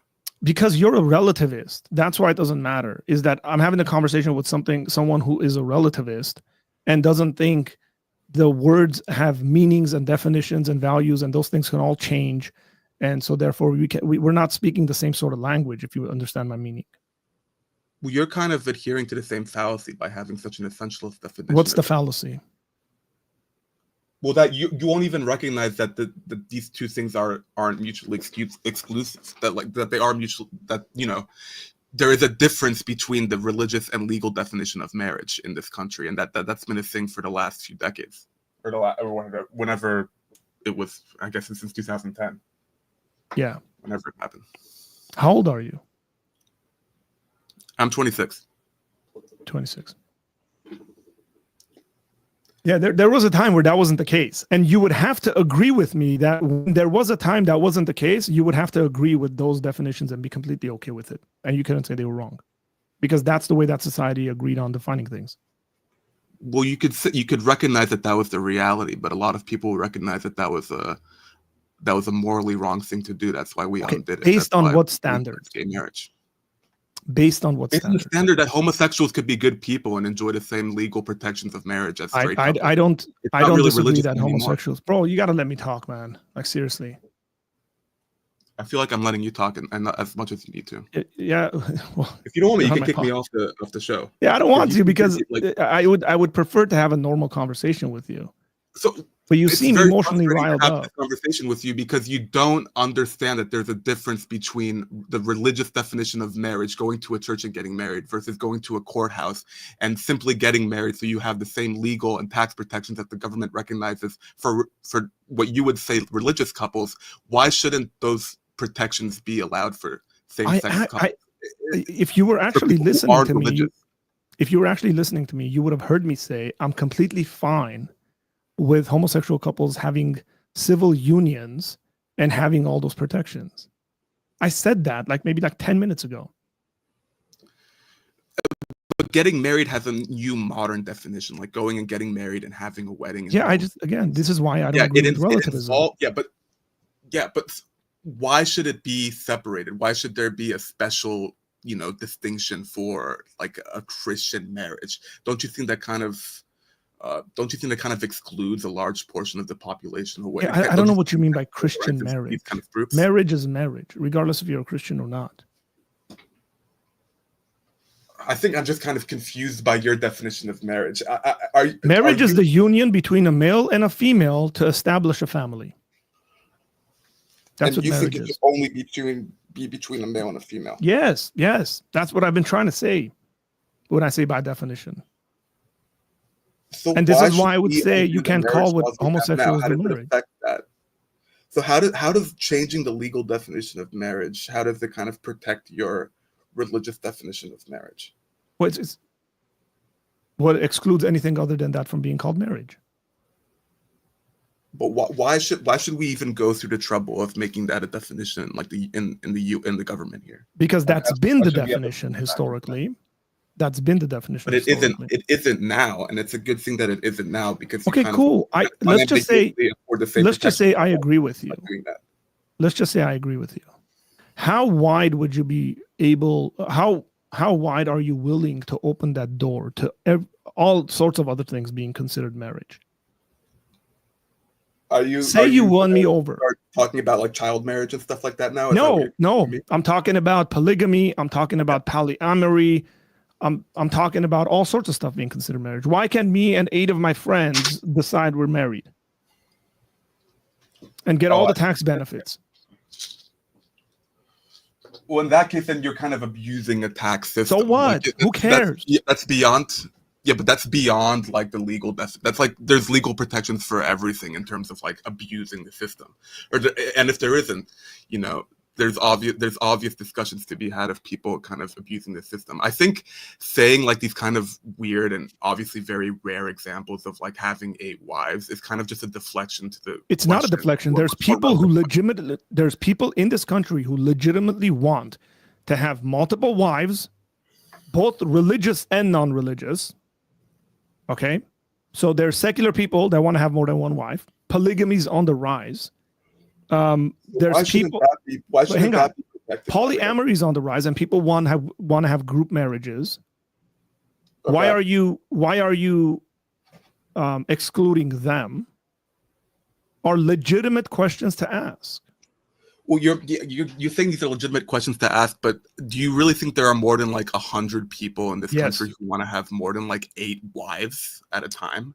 Like, do you honestly believe that there's like there's something beyond the marginable amount of people who want to do some sort of? By the way, it doesn't matter. Style civil union. It doesn't matter. It does matter because you're comparing that to a population of homosexual people, which is probably in the tens of millions in this country, and it's at a much bigger magnitude. And using these kind of weird and esoteric examples, I feel like you're using these kinds of that now is a logical fallacy because you're appealing to popularity.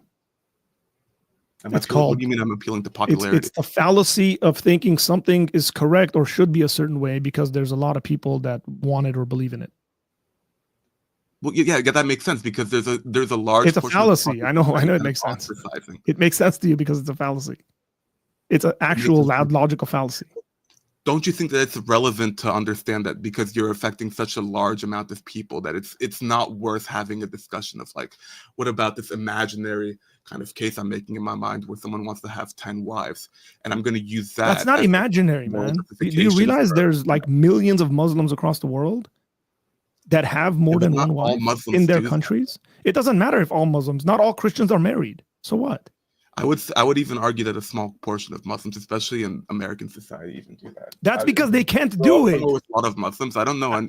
That's because they can't do it. It's legally against them doing it. Well, don't you understand that you're being essentialist by saying they all want to do it? I'm not saying they all want to do it. I'm saying they should have the freedom to do it if you want to open it up like that. It doesn't matter if people want to do something or not. If it's right, they should at the very least have the option to want to do it, right? But why shouldn't they have the freedom to do it? If the government is willing to have some sort of productive... Well, that's what I'm telling you. I'm asking why shouldn't they have the freedom to do it if you want to open it up? No, I think they should. You should or they shouldn't? No, I think if I don't know what the case is for polygamy. Where do you draw the line? I don't. What do you mean? Where do I draw? So where do you draw the line about what can be considered marriage? Pick an arbitrary number of spouses someone needs to have for it to be legal. No, what we not necessarily the amount. Listen to my question. Arguing about but like these aren't more than like 2 or 3 people having a marriage together. It's just 2 people. I'm not talking about. But if you're going to open it up, you ought to open it up to be as inclusive as possible, correct? Yeah, but this is like a deflection. I don't want to talk about. It's not. We're talking about legitimate issue. People who have legitimate desires. Look, I don't I can't I don't know how much further I can do this back and forth with you, but you keep because you're not listening. Weird polygamy examples as deflect. No, but you're not really listening to me and giving me an answer either. So I don't know why you're getting like uptight with me and saying you're not giving. I'm not, bro. I haven't raised my voice at you. I haven't cussed. Like you've done all of that. I'm not uptight with you. I haven't deal with it. If you don't want to deal with it, kick me off of the show because I'm trying. No, I'm not. But you're saying I'm being uptight, and I'm telling you I'm not. You're the one being uptight. Well, you're not even giving me a straight answer to anything I've been asking. Like, why should that? You're not like you won't even recognize that that the idea that a religious and a governmental definition of marriage is separate and should be separate. Like, you won't even recognize this kind of idea. You can rewind it. You can rewind it and hear me say, I don't think the government should be involved in the business of marriage at all. I said that. So why should there be a religious? So learn to listen. Learn to listen because I literally said that. Yeah, go fuck yourself. How about that? That's cute. I love it. That's hilarious. Oh, such a big guy. Oh man. You're like, how do you deal with people who are like so emotionally riled up that they can't think straight? And you try to be kind to them, but they're, the big bad Trump is coming and we don't know what to do. We got to freak out about everything. Come on, man. Get a grip of yourself. Hey, Tyler, I don't think you're making the same arguments as this guy is, man. And you definitely wouldn't be talking to me like that. Are you arguing about what term to use? Please answer this. If gays are allowed to engage in civil unions. Yes, I am talking about words. Yes, I'm completely fine with that. I will not call what they're doing. I will not call it as marriage because words have definitions and those definitions matter. Okay. So I'm completely fine with saying, yeah, it has to do with language. It has to do with the ethics behind it. It has to do with even the metaphysics behind it. I'm completely fine with that. And if they want, like I said, I think the government should get it out of the marriage conversation completely. And I think it'd actually be good. It would be good for everyone. It would be good for the religious community. I think it'd be good for the non-religious community. And if people want to make civil unions, go do it. And the protections and all that stuff. And gay couples want to make choices for each other when it comes to medical aid and all that. Like, that's fine. I'm cool with all that stuff. I mean, this guy was projecting quite a bit, Tyler. But I think I'm asking legitimate questions in regards to like, oh, you Christian elites are keeping this definition to yourselves. Open it up. I'm like, oh, cool. Open it up. How much do you want to open it up? To whom do you want to open it up? Is the Iraqi government wrong for recently changing their law that the age of consent is from 18 years old to 9 years old? Why are they wrong? These are legitimate issues. I can get all riled up. I can get legitimately angry that the government in Iraq is marrying off 9-year-olds. And I think that's disgusting. But if a relativist is going to argue with me, they can't say that. They might say they don't like it very much. They can't say that, my brother.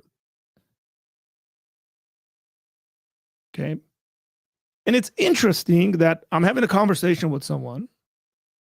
No, I'm not. I can't open up Discord. It's like too much with the way this is set up, man. right? Like, look, the person who gets angry and cusses at you and hangs up lost the conversation. Always. I tell people, I teach people this in regards to discourse. I teach people on how to have proper conversations. You get angry, you lose the debate. You lose the conversation. Don't ever do that. Simple. And so you're going to cuss me out. You're going to say stuff. It's like, cool, bro. Congratulations. I'm so hurt. It's so funny, man.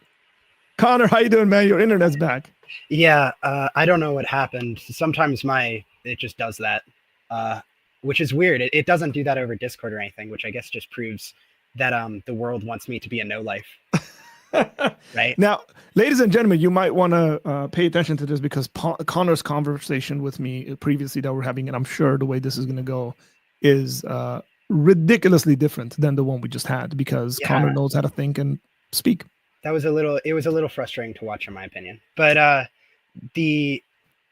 so what we were discussing earlier was we were discussing free will. So we started with specifically like what are some arguments for free will, what are some arguments against free will, kind of in chat. And specifically the argument that we're tackling right now for free will is the moral argument for free will, that if there is to be morality, right, like if we take as given kind of that it is good to punish bad people, right, then the reason for that must be because they have the capacity for choice. If they didn't have the capacity for choice, then that would be bad. Yeah. Right?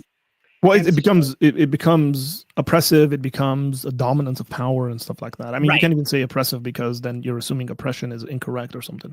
Right. Sure. It goes all the way down to like kind of might makes right nonsense. And so it's like, okay, if we want to start with the premise that like there are circumstances where it is good to punish someone for doing bad. One thing that we were talking about, like right before I got kicked off, I was talking about like, I don't know how much everybody heard. The Amazon, you were talking about the Amazon. I was talking about the Amazon. I was talking about how some friends of mine in high school, they would tell me that it was horrible how the Brazilians were burning down the Amazon. And I would say back, like the people doing the burning of the Amazon are cattle farmers and it's their land and they have to feed their family. And they're the one that they have to make the choice. You can sit here and be like, well, like it's not, I don't have to make the choice, like I'm going to get to go home in my nice suburban house and eat a steak whenever I want. Great old American, like privilege. Exactly. And so it's like, it's this choice but it was this choosing, I felt like, of the environment over the individual that felt really gross, right? Like this choice. Same thing with like farmers when they were like, okay, you can't use this pesticide. Okay, I guess the life of the eagles matters more than those people who can't eat. Like I guess just screw them. like that's kind of gross. And so we were getting on that about how the value of an individual human being is more valuable than that of like a dog or something. Yes. And because of that, that's one of the reasons why it is good to, but to me, that felt like kind of a retreading of utilitarianism again. Yeah, look, I don't think utilitarianism as a system entirely is unhelpful. Let me just say that first and foremost, because I think there's many situations in life in which we are forced to use utilitarian ethics to make sense of a situation or make decisions about a situation. Predominantly, I think utilitarian ethics is extremely helpful in war and in times of war. I see. So you sort of have to. There isn't really other options that I see, at least. Unless someone's going to be like a complete pacifist and then not get involved in that stuff, then my criticism to them would be, isn't that convenient? You get to live in a society where people make hard decisions and you kind of sit there and watch it. Like that judge in that one movie scene, like, you can't handle the truth. Yeah. Like, like there are men on those walls and they have guns and they have to make tough choices. So you get to not do that. Mm-hmm. Sure. So I'll give you an example, actually, something I've been recently thinking about that has to do with this. And this might get people riled up in all sorts of ways. But people call Trump a bunch of names, okay? And Trump is the only person that I've seen, I think, in a pretty sincere way, talk about the amount of people, the amount of soldiers, the amount of young men and women who've died in the Ukraine-Russia war. It's in the hundreds of thousands. Sure. Where I've seen both conservatives and liberals in this country pick a side like they're like it's a sports team, right? Like, oh man, I want these guys to win. I want these guys to win. I'm going to put a flag on my car and I'll support those guys and send them money. Not really considering what that looks like practically, of like limbs being blown off, people losing their children, all that stuff, buildings come crushing down on people. And I kind of look at that and I go, bro, like who's worse? Like Trump gets called all sorts of names, but isn't he the better individual in that situation than the soccer mom who's got a support Ukraine flag on her car driving back and forth in, you know, suburban America, cheering a team on, where this guy's like, bro, we need to stop this now. Like who's really a worse individual is, if you want to think about moral categories. And then especially if that soccer mom's sitting there and criticizing Trump for being a bigot and hateful and all this stuff. Yeah. It's just hilarious to me. It's the core thematic of Les Miserables, right? Yeah. Yep. Saw that one in New York, by the way. In theaters. Nice. Did you ever watch the Broadway musical though? I watched it on off of Broadway, but it was phenomenal. It was really good. That's a good musical. Yeah. So these are legitimate questions to think about, because we're all coming from moral perspectives and we're assuming our morality and our system is correct. So therefore we want to apply it. Like the gentleman that just called, Miles is assuming that respecting people's liberties is somehow a moral ought, right? It has to be that way. It's the correct thing for it to be that way. He had this. No, Connor, we lost you.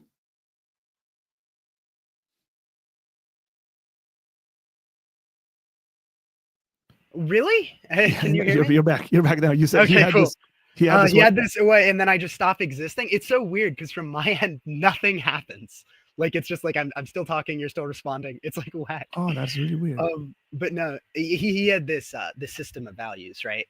That was that it seemed to me that the core of that conversation was kind of this guy who wanted you to justify yourself to his standard of value. Correct. But he didn't really know exactly what his standard of value was. And his end goal was that justification. Or he didn't know what I actually believed as a person. Right. Well, that even seems less relevant to me, right? Because like he doesn't, if my goal is like I don't really know what you believe about, you know, free will one way or the other. Like I got invited to this as a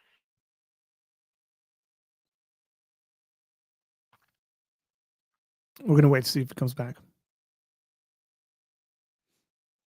ridiculous. This is I can't tell until you say we're gonna wait to see if he comes back. I cannot tell. Okay. This is unreal. I'll mention it if it goes out. Okay, thank you. That's really helpful. I mean, like, I can't do anything. I just sit there and like cry. But like it seemed to me that that like you were probably not a Calvinist. Yeah, you got invited. You got invited to. I got invited by I don't know. I was invited into some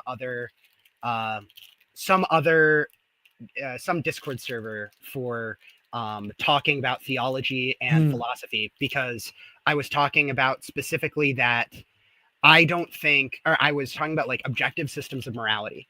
And I was like, I don't think that objective morality is solved by anything. I lost you.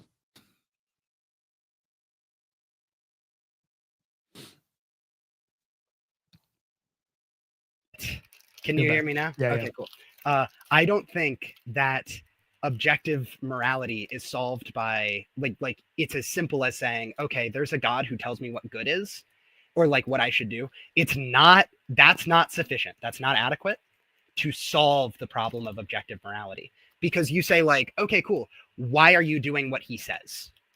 And then you have to say like, oh, well, because there's heaven. And it's like, oh, well, you know, and that's not a good reason or whatever. Well, yeah, that's definitely not a good reason. Maybe that's not a reason. But like, if that was the reason somebody gave, then you would say, okay, well, now you're actually avoiding this suffering of hell as more prime than the God thing. Like if there was a super God that would send you to super hell after you died in heaven or whatever, then now you would follow super God. Like it's still completely. And this man says he's not a philosopher. You're just. I don't believe I'm. it. I lost you. Connor is absolutely a philosopher, and I think Connor should minor in philosophy. But so, am I back? Yeah. Is there any shot? Okay, Mhm. cool. I don't know. It's like, it's weird. Discord works, I swear. I swear this never happens. That's But okay. the big thing here is that I was kind of just getting at there. That's what I was arguing there, was I was like, there's no like way out, you know, of eventually you have to pick a standard of value and you just have to pick it. Like there's. Yeah, well, you can argue from like a brute fact perspective. I think that's a way to go about it. I think establishing morality in the nature of God is fine at the very least in regards to moral kind of oughts. And you could even say we might not have access to the whole information. That's partly why we have different ethical systems as to how we want to make sense Right. of everything. And I think it's probably a combination of all that stuff. I don't think any one of us can walk around saying, well, I got morality figured out, I got ethics figured out. That's why we talk about normative ethics versus just general ethical theories out there. And here, the other thing is, like, even within what a lot of people don't realize is Christians don't all agree on the same principles of morality. There's disagreements amongst Christian theologians and philosophers. Some Christians are virtue ethicists. Some, like myself, like I believe in natural law. I think natural law is probably the best we can do with why we have morality the way we do it. Yeah, if you want to have objective morality, natural law seems to be the way to go. I agree. But I have friends that believe in virtue ethics, and I think virtue ethics, at least in a certain way, devolves to some kind of a relativism. But eventually, you got to decide that you like bravery. Like you got to decide. Well, I just like it, man. Like I know. Why is it good to be brave? Well, it's cool. All my friends are going to say good things about it. But I should tell people that Nicomachean Ethics is probably one of the best books I've read. So that's important. Yeah, it's like the problem with, even from a natural law perspective, is it seems like even natural, if we're arguing like this kind of natural thing, we say, okay, well, this is kind of what humans were made to do. Lost you. Yeah, I mean, you could argue, as we wait for him to come back, we could argue in the sense that human beings were made to be moral agents and have access to these things, and live out morally virtuous lives, because God, by nature, is a moral agent and a moral entity.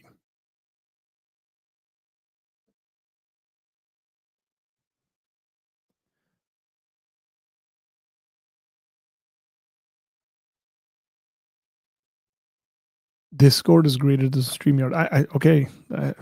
I'm trying to be friendly here with folks I call in, but I don't know what to do. Okay, we'll wait for Connor.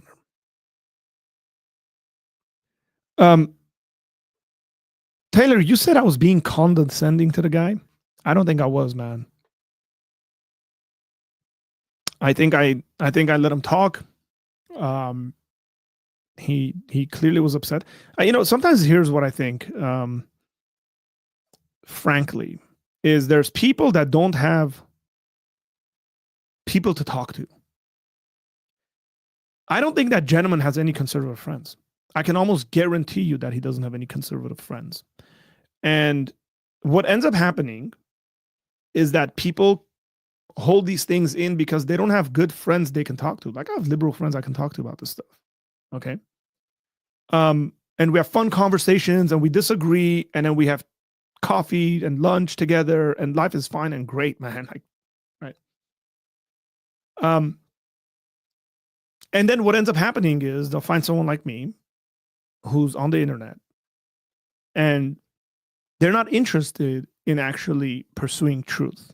What they're interested in is unloading everything they've held up and everything they've wanted to say to people that are around them that they can't say.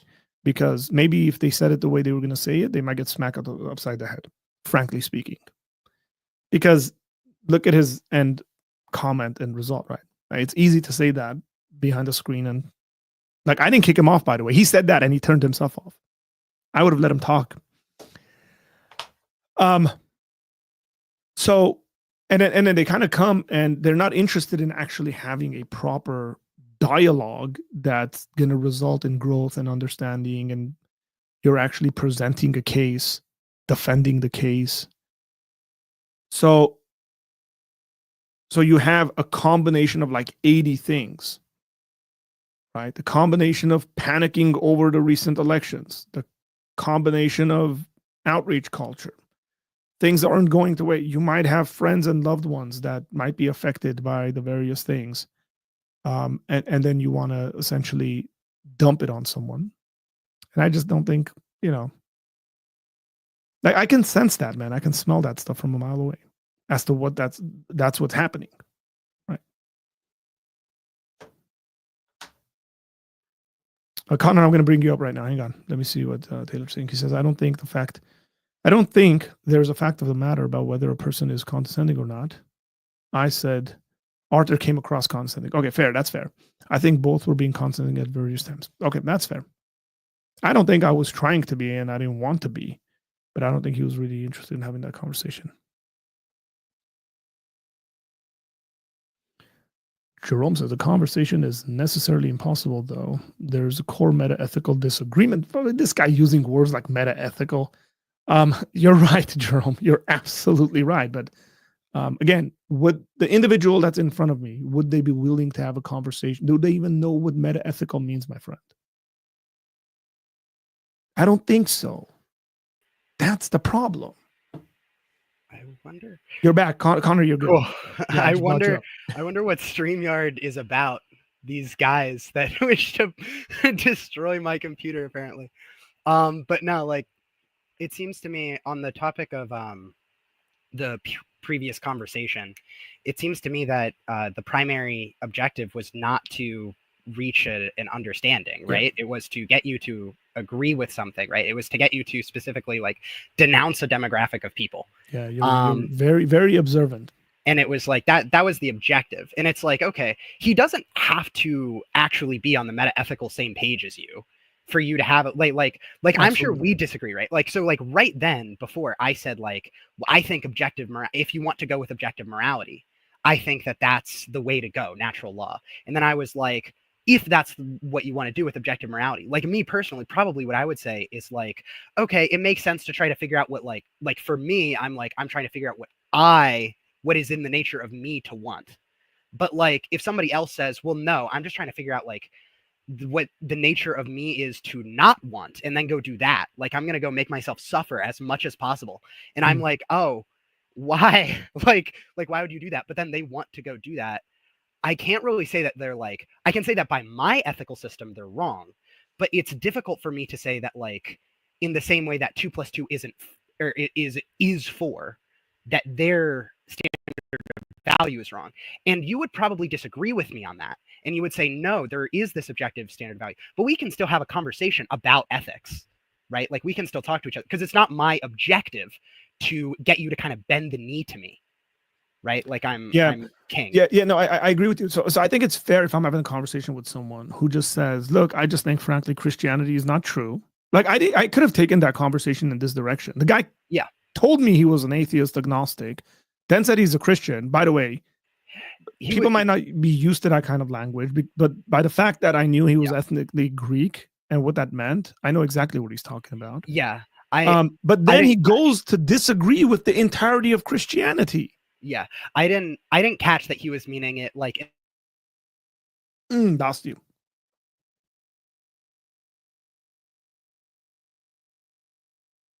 I mean, you know what I mean? Say it again. A lot of atheists say like, "Oh, I'm Jewish," and what they mean by that is the ethnic. But Christianity is not ethnicity. Yeah, of course. Saying he's Greek is enough, right. And that's fine. And because I grew up in that context, like as an Armenian, that's exactly the way I grew up. You know, I thought I was a Christian because of a cultural identity. And I wasn't, because if you don't agree with Christian doctrine, you are not a Christian. If you don't worship Jesus, you are not a Christian. Like, you know, and it's fair to say that. But and then like if I were to push it and say, brother, do you know that you're disagreeing with what the Bible says? Then he's going to say, well, I don't trust the Bible. It's like, but you just said you're a Christian. Well, I don't think God really exists. You're saying you're a Christian, right? Like we can go on and on with those Right. sorts of questions. Sort of didn't want to do that. But again, when people are having conversations, then hopefully people can grow from this. And Tyler said, no one's perfect. Arthur could have done better. Look, I'm willing to accept I could have done better. Probably. But what I would say is, like, pick one. You're either talking about policy in regards to politics, you're either talking about ethics and whether these things are true, you're talking about whether we should be dictating ethics in public policy. Like that, those are important questions. But when you kind of like dump, like everyone's freaking out because Trump's in power and he's going to take away everything from everyone, then I'm like, well, I don't know whether you're interested in having a genuine discourse about this. I think a good piece of evidence that was like probably there isn't an interest in a good piece in like good discourse here is when he was saying like, well, you're not answering my question because even though obviously you're answering some question, it was and the reason why he would say that, right? Like if I were to hear you and I would be like, well, that doesn't exactly answer what I had in mind, right? Then what I would say is like, okay, well, that doesn't exactly answer. Lost you. What he was saying, can you hear me again? Yep. Okay, cool. What he was saying was not like what you are saying answers this, not this. What he was saying was what you are saying doesn't answer my question because my question isn't a question; it's a desire for you to express an opinion, one way or the other, on this topic, and I want you to express it in this way. Yep, absolutely. Like, I'm glad that people like this are watching these sorts of things because you can actually pick at and realize. And I think a lot of political conversations are like this. When it comes to politics, people get like this. They're not necessarily trying to come to the truth of the matter. People in our days aren't really dealing with the philosophy of politics, right? I mean, these are important conversations to be had. And so I think that gets problematic. And then when you try to kind of guide people in those directions, I wanted him to say things like, it's very interesting that he kind of buckled on the polygamy issue. I wasn't I wasn't expecting that he would buckle to allow for Muslims. My follow-up to that would have been essentially the Iraq example, that they changed the law. Why not allow that? Because you got to, again, you're going to pick some kind of a worldview. You're going to pick some kind of a grounding to say, no, these things are not allowed. We're not going to have it. I don't think that line of argumentation was particularly powerful because I think he could have said at any time, basically, he could have said what you said, which is, well, I don't think that the government should be involved in it at all. But I still think it makes sense definitionarily for the homosexuals to be allowed to marry. And he could have just said that. He didn't, but he could have just said that and escaped your entire line. Like you could have spent, you could have lost you. And he could have. Yeah, but he's specifically trying to argue against a version of whatever he has in his mind. Right. Essentially caricature. Yeah, he wasn't actually arguing against you, which let you do that. But if say like you were talking to somebody who was like genuinely trying to get to the truth of the matter and he was like, well, no, I think I'm sorry, that would be kind of a line of the argument, right? But that would be the agreement, Connor. Like if I have say a liberal progressive friend who agrees with me in that the government should completely get out of the marriage business, and then the government could recognize for tax purposes, practical purposes, unions of sorts, and then say, hey, Arthur, do you want to get married to this woman? I'm like, yeah. They're like, cool, you can sign this document, and then here's what that is, and it gives you the legal aspects of it. But if you want to have a marriage, then you go to your church and do it the way you're doing it and all that stuff. And if I have a friend who's a secularist who says that and says, hey, look, I don't think homosexuals should have the ability to walk into a church and demand that they get married and recognized as marriage and as a family and all that stuff. But if they want to be recognized by the government and get all the benefits from the government and stuff like that, and we're like, cool, we're in agreement on this. Like the conversation would be done at that moment. Right. Well, not quite, right? Because they're still saying, well, I think definitionarily that homosexual. You should accept them as equal to what you have with your wife. That's yeah, what exactly, trying to say. exactly. Yeah. And there is a question there, like an actual legitimate question, which is like, okay, well, now go justify why they're not equal. And it's like, okay, we can make that. Sure, let's do that. Like, you know what I mean? Like, yeah, okay. That's not the conversation that was had there, because we go down kind of this legal path. And it's like, and the legal path is less interesting because it obviously can and should be escaped. Correct. So what Jerome says. Jerome's giving me a shout out. Thank you, Jerome. Christians on YouTube are so terminally fraudulent that Arthur's normal behavior looks godlike in comparison to it. Well, I wouldn't use that kind of terminology, Jerome. But I appreciate the compliment. A little heretical. Well, he didn't say God. He said godlike. Oh, of course. Compared to them, it's some kind of a relativistic relativistic terminology. It's okay, Jerome. We forgive you for your weird relativism. So Connor, why are you not minoring in philosophy? I don't like, so a few things. So first of all, I got into philosophy through objectivism. People don't like objectivism very much in philosophical circles. And I don't really know why. I think objectivism is cool.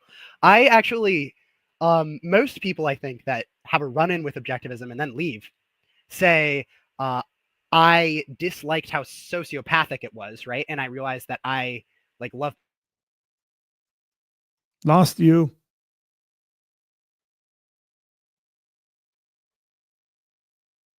Have I begun to exist again? Yes. Okay, cool. It's funny that you're talking about objectivism and then you like non-existence back to and then I A is not A right now. Yeah, the idealists are sitting there and they're like, hang on here. Hey, we're not perceiving it. He has a point. No, but like right.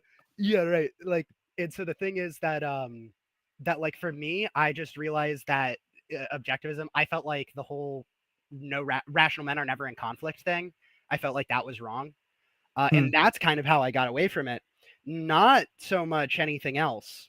And so it was like, I still have like most of their arguments. I'm still like, yeah, these are pretty solid. I like them. And most of their kind of the way their epistemology and their meta ethics, like stuff like that, like, okay, we've done some other stuff now, but mostly pretty strong. And I don't like going into these philosophical circle.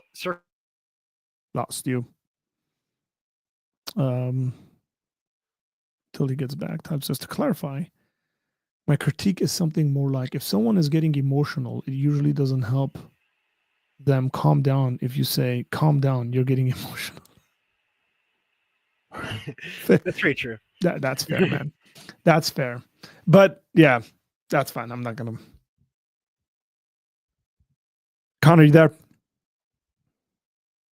Okay, he'll be back, I guess. Yeah, that's completely fine. But at times, when somebody's getting emotional and sort of trying to downplay your position as a legitimate position, is from kind of like, you're really not listening. And I think, especially in the beginning of that conversation, I think all throughout the conversation, I try to give him, and somebody can go look this up if they're interested in it, which is like, you probably have better things to do. But if you consider the amount of times he cut me off versus the amount of times I cut him off, that'd be an interesting number to see. Okay. The very fact that the idea of moral realism comes up or came up at all is just going to be a meta-ethical concern.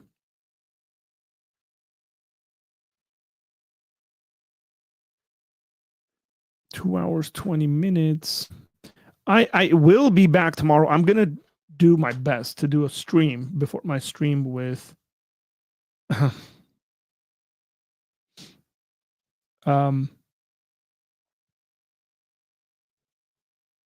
I got a couple of things to do today. Important things to do. So my conversation with Corey is at 1:30. I'm going to try to stream before that. Hey, hang on. We can see your face, bro. I'm using my phone now because I think that will do better. Yeah, there we go. But yeah, so the main thing with objectivism is that, like, I really liked it. And then I really didn't appreciate it. I took a class on Aristotle, and it seemed like people were kind of doing this like philosophology kind of thing, where they were unwilling, to get really into what they actually thought, and then and what was actually true, right? Like I would get to Aristotle, right? We were talking about Aristotle, and I was like, it seems to me that this kind of eudaimonia concept gave rise to a lot of egoism, right? Like it gave rise to egoistic thought. And I was like, okay, that's interesting. And then kind of the teacher was like, no, Aristotle was not an egoist. He was not an egoist. You can't be thinking in these egoistic ways when you're analyzing Aristotle. And I'm even though that's not what you're saying. What were you saying? I said, even though that's not what you're saying. Even though that's not exactly what I was saying. Exactly. I would love it if I could set you to speaker. That would be really cool, but I doubt that might reflect. Now, I got multiple people now that just jumped on, and I was just getting ready to leave. But I got to bring these guys on because I like all of them. And I genuinely do because, man, look who it is. Yeah, hey, it's been a while. Who's been celebrating since Donald Trump. Oh. There is a God. Yeah, I was just gonna say, this atheist has been thanking God for Trump's election. Doug, how are you, brother? I'm doing really well. Very good friend Tony's in the house. Tony, hey, good. I'm also celebrating the Trump thing. Okay. I don't even have to watch the news. I just hear and see the tears of my progressive friends, and I know things are going well. Oh, ouch. I don't think I enjoy the pain of others as much as Doug might, but I also probably don't get called as many bad names as Doug does. Oh yeah, from his own tribe. Yeah, I went through it this morning actually on Discord. I'm waiting. I mean, with my job, I'm waiting for data. You look like weirdly a floating head right now. I should. I know. You just have a head and arms. Is this better? Yeah, I think that's a lot better. Yeah, because I was having some flashbacks to RoboCop. That whole scene. Yeah. You're copying that other guy, the thinking. Oh, what's his name? There's another guy, another Christian apologist. He's a Calvinist precept who had the exact same title you put on your. No way. Yeah. You want me to tell you who he is? Yeah, I sat at my computer and I was like, what am I going to title this? And then I was like, okay, let me just. It was a few days ago, so. Okay, yeah. I haven't been doing much web surfing in the last week or so. But yeah, I went on his show, and then the Think Institute, that's his name. The Think Institute. I don't know who this is. His name is Joel Sedicase. Joel Sedicase. Wait, this can't be. Oh my gosh, it is. His brother. But I think the problem with a title like this is, prove Christianity false. I know there's a problem with it. Yeah, I know. It's clickbait. It's clickbait. I get it. Because it can easily be reversed, prove that it's true. Correct. And that's very, very tough, if not impossible. Because unless you're a precept, I guess, then you can just say impossibility to the contrary, and then you're done. Yeah, and that's what he did, by the way. Yeah, did you just jump on? You haven't been. You just saw the title and you're like, hey, let's say hi to this guy. We talked for an hour or so. No. Like for my stream when your stream. Yeah, I saw you there, and I saw the goatee was off. The goatee was a beard, man. Beard. You're right, beard. I had a massive beard. I should pull up. I have my video of my daughter, my 1-year-old, just going insane last night when she saw me.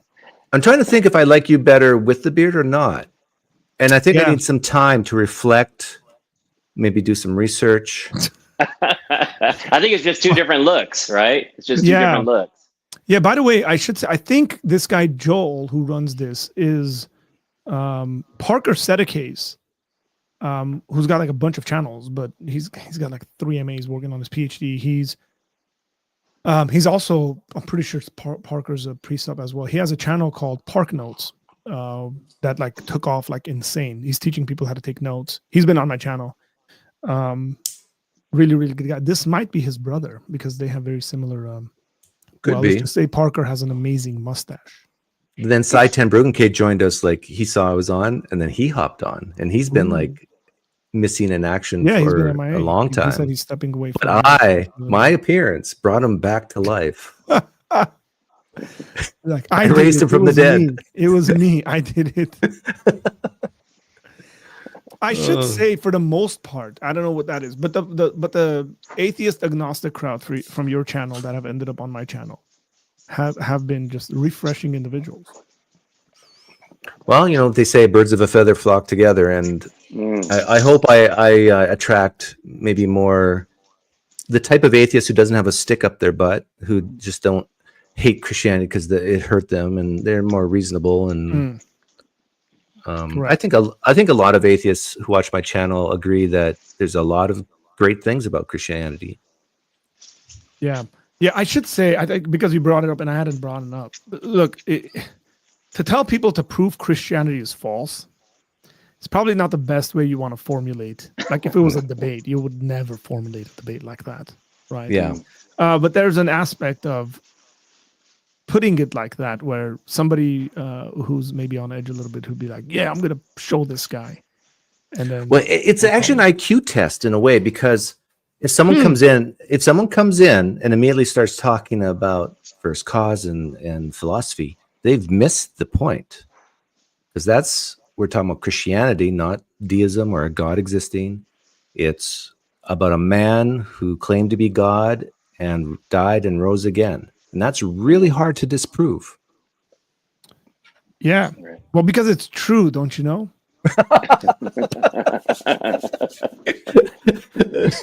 What's more likely? You know, Arthur, you had that not so nice guest on earlier. I don't know if that was, I don't know if that was. Well, that had nothing to do with this. And I wish Doug was in here, because that would have been phenomenal. Oh, when he was here. Yeah. He was actually a guest that came on, and he was not Connor. There was a guest that came on. His name was Miles, and Miles was very angry at conservative Christians oppressing. Predominantly, his conversation kept revolving back towards the homosexual community.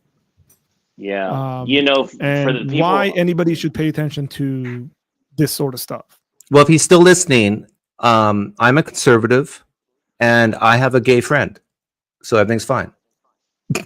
Yeah. By the way, if you say that to them, they go nuts. If you say that to them. The way you know that he wasn't a part of Doug's community actually is that he was a Christian. Well, that's what I was going to get to. Yeah, he wasn't. Right. Well, was he a progressive type Christian? No. No? Okay. No, he was. Yeah, so he said he was Greek, and then when I said, "Do you believe Jesus is God?" and then he said, "Well, isn't he the Son of God?" I mean, that should say enough for someone's theological awareness. And then I said, "Well, we believe in the Trinity and stuff like that." And he goes, "Yeah, I guess so. I was baptized." And I'm like, "Well, sure you were, but he was ethnically Greek, so I understand. It's a cultural identity that Yeah. If you're Greek, you're a Christian. You can't be anything else." Well, that's what I wanted to jump on. We live and die by definition, and I think one of the bigger lessons from that conversation, Arthur, is exactly that. Is what was his definition of Christian? That's something that I would have. That's kind of where the rubber meets the road. And what he was going into when you ask somebody if they're a Christian, they go, well, yeah, okay, yeah, I am, yeah. Then there's a problem, and that's usually where you start. Look, Tony, I don't mind even telling someone or saying Christianity is a cultural identity I have that I've adopted. Yeah. I'm not very sure about all the details about it or something like that. And recently, right, like this is everyone I know that's a Christian, even non-Christians, have made videos about Richard Dawkins talking about how he's a cultural Christian, and various individuals talking about what it means, this kind of Christianity looks like. We have the intelligence and the nuance, and I think the definitional awareness to distinguish between those things and say, cool, like that's what you're saying, and I'm okay with that. Sure. As long as you're not saying this, right? And if I were to make a video and say, did you know Richard Dawkins is a Christian? It would be very unfair to Richard Dawkins' own definition of what that looks like himself. Right. There's a big difference between those who profess Christ and those who actually possess Christ, right? And sometimes people define Christianity as just as far as the knowledge of and the believing of, as opposed to the possession of. And a lot of times I ask that question to folks is, do you not only believe in Christ, but do you also possess Christ? It could be totally different scenarios. Yeah, I think what you mean there is probably like following him, actually doing the stuff he's called you to do. And actually having him, I don't follow my nose. I'm just one with this thing, whether I like it or not. I don't follow my nose. Yours is probably shorter than mine. I follow mine. So Arthur and Tony, and I'm not sure if Connor's a Christian. Is Connor a Christian? I'm not sure. I haven't asked Connor. I am not. I was an objectivist for a while, so I stopped kind of entertaining ideas of God when I was in like 4th grade, I would say. Okay. Well, this question Connor's like is genius. Oh, really? No, I don't know. Maybe. Of course, yes, of course. I always have been, always will be. Has your mother had you tested? When I was in 4th grade, and I was learning 8 languages, and I was doing some scientific stuff. I just, silly stuff. I don't want to think about it. Yeah, I don't talk about the PhD I got when I was 16. Yeah, exactly. I have a certificate that just says genius, and it's on my wall. I printed it. It's just right there. It just says genius. With a lot of gold stars. Written with crayons. Kind of, a lot of gold stars around. So I was going to ask you, I don't think I've asked you this question before, but what do you guys think is the best way to witness to an atheist? Listen to them. Listen to them? Yeah, I don't have a template, and I don't like templates. Yeah, you feel it out, right? It depends on the atheist. Yeah, because people are atheists for different reasons as well. Not all atheists are made equal. For just like not all Christians, the reason why all Christians believe what they believe is not necessarily the same. And I would just say that for atheists too. If you're an atheist and you're having a conversation with a Christian, find out why they're a Christian. And sometimes there's good reasons, sometimes there's bad reasons. And I would say the same thing. So I like asking questions of the atheists and finding out as to what's the basis, why are they atheists? And I'm not talking about like, oh, they must be atheists because they were hurt or something like that, even though that could be the case. Yeah. I actually think that's the case the majority of the time. Right. You do think so? I do think so. Is there data to back that up? No. That's my intuition, my hunch. There you go. Folks who are watching, Doug's giving you a PhD research idea. Get on it.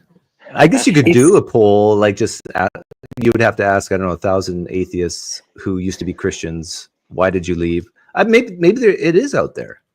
It seems extraordinarily likely that everyone who identifies not just with like agnosticism, like I haven't thought about it, like I have an opinion, and my opinion is that you're wrong, right? It seems likely that that the reason why they must have a reason to hold that opinion, and that reason is probably something to do with getting burned by the idea itself.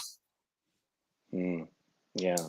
Let me just respond to Tyler here, because Tyler's like, because Arthur just said, listen to them, in quotes, listen to them. Meanwhile, earlier, I said agnostic means not Christian by definition. You can't be a Christian. But duh. If somebody says, I'm not sure about God's existence, and you got to affirm certain doctrinal points in Christianity, like Jesus is God, but you're not sure about God's existence, of course you're not a Christian. Yeah, if you're agnostic, you are not a Christian. Full by definition, stop. It's called good deduction, Tyler. Come on, brother. You know this stuff. Agnostics are basically atheists without a backbone. Hey, man. I didn't say it. I didn't say it. I'm not sure.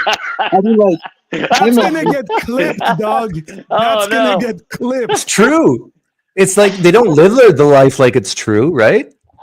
Well, I think they're just scared of what society will say if they call themselves an atheist. They're just too scared. Maybe. Do you think? And this is kind of getting into the psychology of people. You've probably talked to a lot more agnostic atheists and Christians than I have. It's also because you've been doing this longer and you're older. Probably. Do you think it's partly because it keeps you in the neutral zone and you don't have to take on certain burdens of proof? Like, have you noticed that? Oh, definitely. Yeah. It's a bit of a cop-out. It's like it's less work. to just say you're agnostic and like that lack of belief atheism type deal. But I'm a hard atheist, so I will make the claim that no gods exist. Yeah. But yeah, and I understand it. Like it is tough to actually defend the hard atheist position, just like it is tough to defend the theism position. Like if you want to do it well, it takes work. Correct. Yeah, I mean those would be at the ends of sort of the spectrum, right? Right. Not a gender spectrum, but if you, Arthur, can say I know God exists, then I don't think there's anything wrong with me saying I know no God exists. Like it's not as crazy as it sounds. Like if someone can have that type of knowledge and not it be like still say that you could be wrong, like it's not a fallible, you know, that's because you and I, Doug, both would agree on certainty isn't the definition of knowledge. We'd both agree on something like justified true belief plus whatever. Yeah, exactly. Being where we're confident in making a statement like, I know X is true. Like in this case, you can say I know something and still admit you could be wrong about it. Whereas that like a precept Calvinist would say, no, that's stupid. How can you say you know something and still say you could be wrong? Then you don't really know it, they would say. That's naive in my opinion, but yeah, I agree. Hey, Doug, you mind if I take a stab at it? Sure. Yeah. I'm going to sit back and watch this. No, there's not much to watch. I'm not good at anything. But here's the thing. I think we would all agree that there's three categories of knowledge. If you look at it from a basic standpoint, right? There's the things that you know. That's category one, right? There's the things that you know that you don't know, right? I've had brain surgery in 2008. But I know that I had brain surgery, but I don't know how they did it. And then there's that third category, right? That third category is that there's things that you didn't know that you didn't know. I don't know if that makes sense. So there's things that you didn't know that you didn't know. Right. There's things that you know that you know. Doug knows Doug. There's things that you know that you don't know. I don't imagine that you're a brain surgeon, so I don't. Forgive me for assuming, but you don't. It didn't sound like that's what you do. So you know that you don't do brain surgery. But then that third category is dangerous, isn't it? And that third category. Can you give me an example of the third category? Yeah. So if I said to you, hey, Doug, I want to tell you about Jesus, but here's the thing. I believe in unicorns. What would be your first reaction? You and Connor, whatever. I would nod my head to slowly back away. Right. And I went and grabbed this real quick. This is what you're thinking, right? Well, yeah, sort of, I guess. Okay, good. Well, now here's the thing. If I said that I believe in unicorns and your initial reaction was, is this guy okay? And let's say he speaks very well and he convinces me that unicorns are real. Well, everybody's going to think I'm just as crazy as he is. But then if I told you, hey, Doug, this might be something that you didn't know, but I guarantee you've seen his relative in the zoos. And he looks a little bit more like this. Yeah, rhinoceros. Right. And so if you look at Siberian unicorn, it's very interesting, isn't it? If you go ahead on your little computer device there and Google Siberian unicorn, well, you're going to come up with something that we've found the bones to. We've confirmed its existence. But here's the thing. There's things that you didn't know that you didn't know. And that's because I'm talking about this, but you in your mind had this in mind. And so to go back to your initial question, which is, what do you think's the, and forgive me for not saying verbatim, but basically how would you witness? What's the best way to witness to an atheist? Yeah. Okay. Yeah. I'd like to start with, let's just go ahead and agree that there's some things that I didn't know that I didn't know. And perhaps maybe I might know something you don't know. Not because I'm smart at it, but somebody maybe woke me up to the idea. And going back to what Connor said, we have this old saying, I'm 52 years old. Well, I'm approaching 52 now in April. And there's this old saying that somebody told me. They said, people don't quit companies, they quit people. Isn't that something?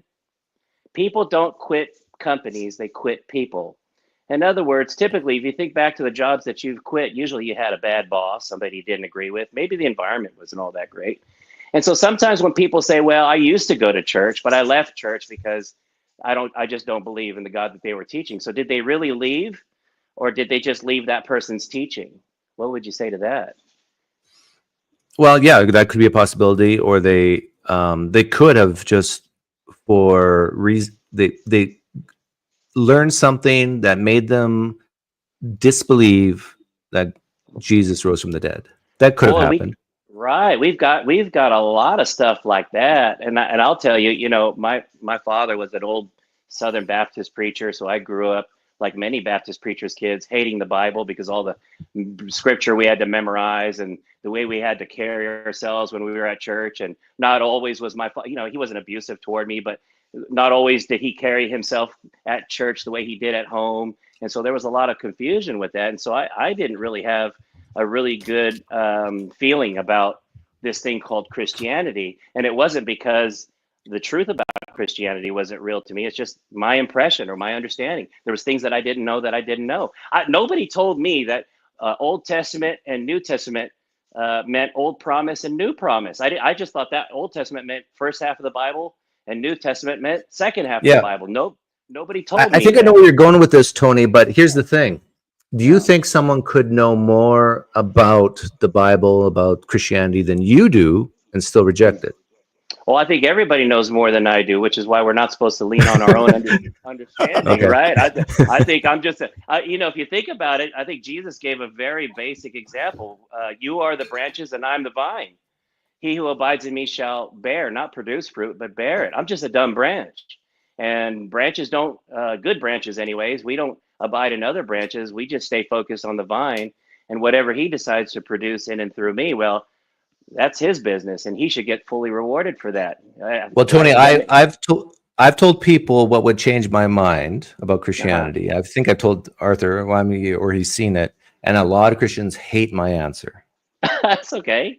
They really hate it, because what I'll do is I'll take a napkin and I'll soak it in water, and then I'll ask you to pray in the name of Jesus to light it on fire, like what happened in 1 Kings 18. Oh yeah, boy! If I could do that, you would start worshiping me. If we could, you know what? If I could have some kind of superpowers like that, boy, I tell you what, I would have. You do have that superpower. No, I got him. Yep. I don't have anything. Yeah. Go ahead, Arthur. No, both of you guys are animal lovers, I should say. Because we do. Yeah, I don't know how many animals Tony has, and now he's talking about this Siberian unicorn that I just looked up. Did you see that it? thing's massive. That's really cool. That's this guy's uncle. That's this guy's uncle. Doug, to your question, do you think? I mean, it's kind of tongue in cheek, right? But like, is it fair for the Christian not to like that by saying something like, "Hey, look, what's happening in 1 Kings 18 is an individual that is directed by God, knowing that that situation's happening." Specifically for those purposes, and as a Christian, even though I might have access to that same kind of request, power, however you want to phrase it, it's not necessarily the case where God will answer or enact in this present situation. Yeah, I agree. Like, according to, I'm very familiar with Christianity. According to your worldview, that God still might not intervene, but there is precedent for it. Number one. Number two, it does say in the New Testament that you will do greater things than Jesus. Not that kind of greater, but okay. Well, what are the things Jesus did? He made the blind to see. He healed the sick. Quantity, not necessarily quality, but that's fine. And the thing is, I've realized that a lot of Christians push back on it. They'll say things like, "Well, if you have the scriptures, and the Bible says if you don't believe the scriptures, you won't believe a miracle." But the point is that for me, I'm currently a naturalist. I'm an atheist. I would drop naturalism like that if that happened. So I don't even have to use praying in the name of Jesus. I could actually ask the devil to do it, because the devil has power. And the devil doesn't care about not being tested and that sort of thing, and he doesn't care about if you don't believe in the scriptures, you won't believe in me. So I could summon a demon that has power to light my water-soaked napkin, and if it happens, I drop naturalism. And now at least that's the first step to becoming a Christian, is realizing that there's another form of reality out there That's not natural. I'm as an atheist myself, I'm not certain that would be adequate for me. And the reason why I say that is because I think that if you gave me enough time and you let me touch the napkin, I could figure out how to do it. Well, Right. I know how to do it if you put a mixture of methanol or ethanol in water together. If I figure out how to switch out your water for oil ahead of time. But Connor, let's have some intellectual honesty here. Yeah. If you're in a tested conditions where you know you're not trying to fool yourself, you know what you know, and you know you currently know the laws of physics, you know the how chemistry works, and if you yourself ran the experiment, and you even test yourself, this is pure water, this is nothing but a napkin. Yeah. You soak it and you pray to whatever demon or god you want. And in that name, it lights on fire right then, right now, within seconds after you've done that incantation. Wouldn't you drop naturalism?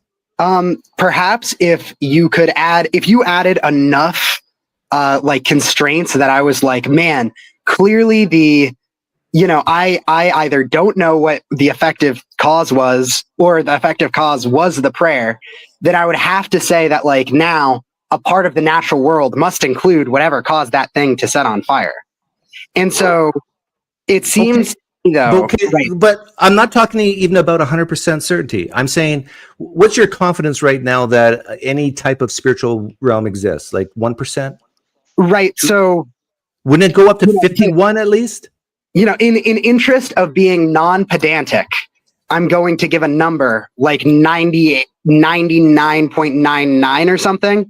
But you would believe what? That I do not believe in like a spiritual realm. Oh, you're a stubborn atheist. But if I wanted to be pedantic, I would say 100%, and then say if you showed me a spiritual realm, I would say that it is now a part of my definition of the natural world, right? Connor, I would say to you, one atheist to another, that you don't value truth.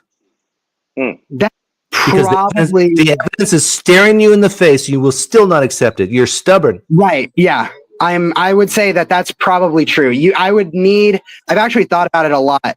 Like, cause I've tried to like think about like, okay, well, what would really prove it to me? And like when I was younger, I was like, well, that's easy, right? Like I can just conduct a test like a cool guy does. Younger, because you're like 20 something. You're right. When I was smaller, right? when I was like 13, right? Okay. I would say I can just conduct a test, right? I can just say like, okay, I will ask and I will be like, set that tree on fire. And then if it sets on fire, I'll be like, okay, cool. Then that's the situation. Then I'm like, wait. And then, and then I'm 14 and I say, wait, well, that's not a very good test, because what if it was like storming outside and then it just like a lightning bolt did it. And now I'm just wrong. And then I'm like, okay, well then and then I'm like, okay, well, here's a better. That's not what I'm talking about here. That's not what I'm talking about here. Like I could devise very basic experiments, like, lead sinks in water, right? Right. Yeah, sure. So if I prayed in the name of Jesus and threw a piece of lead into my pool and I prayed and then it started floating. Yeah. Nothing in your brain would go, what's going on here? Well, of course, but I think what I'm trying to get at is that it seems to me that, at least for my mind, perhaps this isn't true for you, but I'm saying like that in my mind, it seems to me that I've bought in kind of to this idea for so long that if I see such a thing to contradict it, my first thought will actually not be that I was incorrect, but instead that somewhere along the lines I screwed up the experiment, right? Like I am actually, so I don't know. Maybe it's just me. Water and fire, or lead and water. How do you screw that up? Well, what if the piece of lead was actually hollow?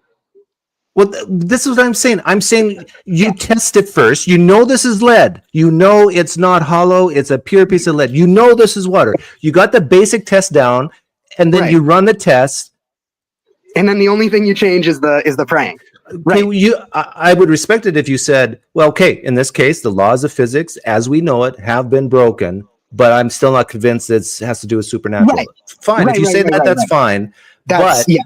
But the thing is, here's the kicker: if you say this prayer, and it happens immediately right after, I think it's a good inference that the prayer had, the prayer had something to do with it.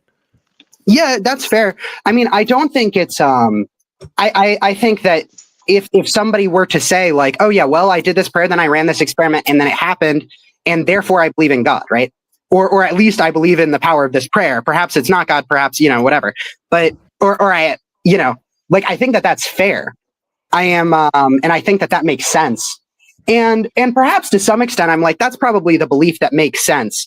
But I think it's possible that I might even begrudgingly say, okay, I guess God is real, but then like really not believe it deep down. Like really, okay. You're talking about the difference between believing and having an active belief where you start to follow it. And I agree with you there. I can drop naturalism. That doesn't mean I'm automatically going to become a Christian.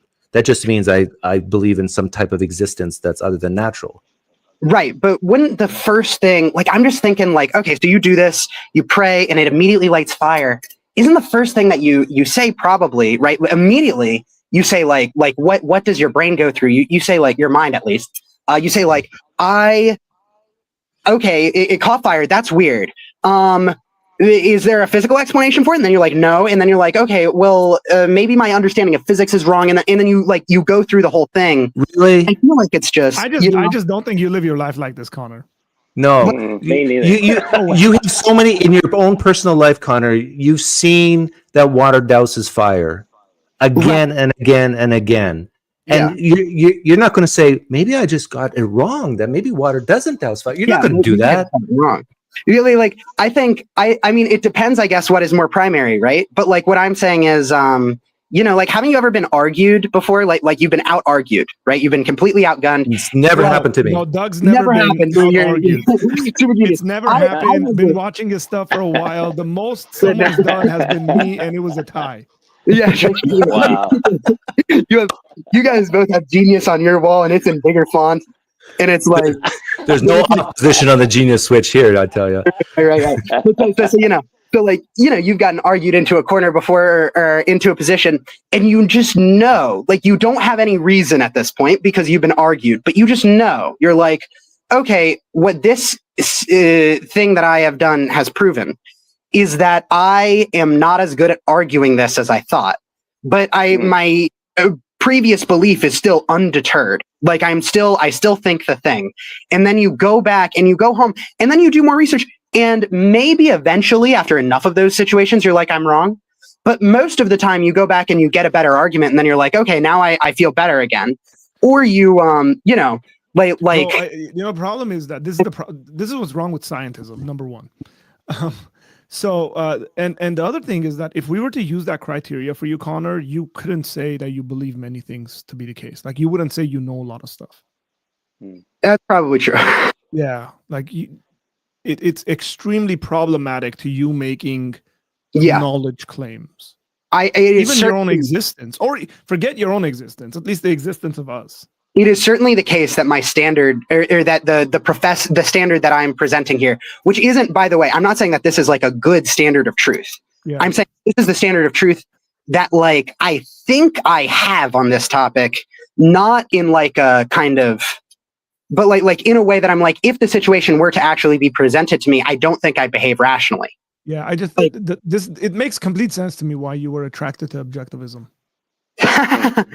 But like I would say that it's important to note that I'm not arguing for like the morality or the correctness of what I'm saying here in the form of like that, specifically in the form of like what I'm saying is, oh yeah, I would be presented with the thing, I still wouldn't believe in any kind of like prayer, the power of prayer or anything, and then I would be wrong then, right?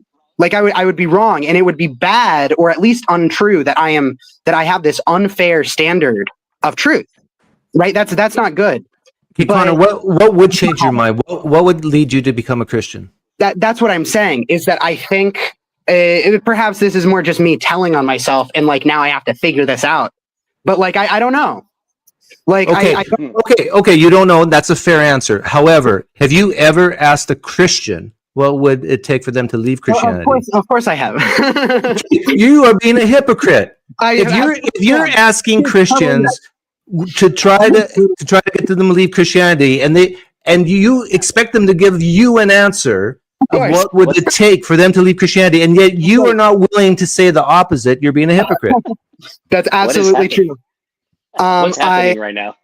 I'm having a therapy session. I think I you know what's happening is that Doug is being happening? the equal opportunity offender. No. Oh, I completely agree with you. It is hypocritical. I feel like Doug isn't on our side, but he really is on our side. What's going on? Plenty of people believe that.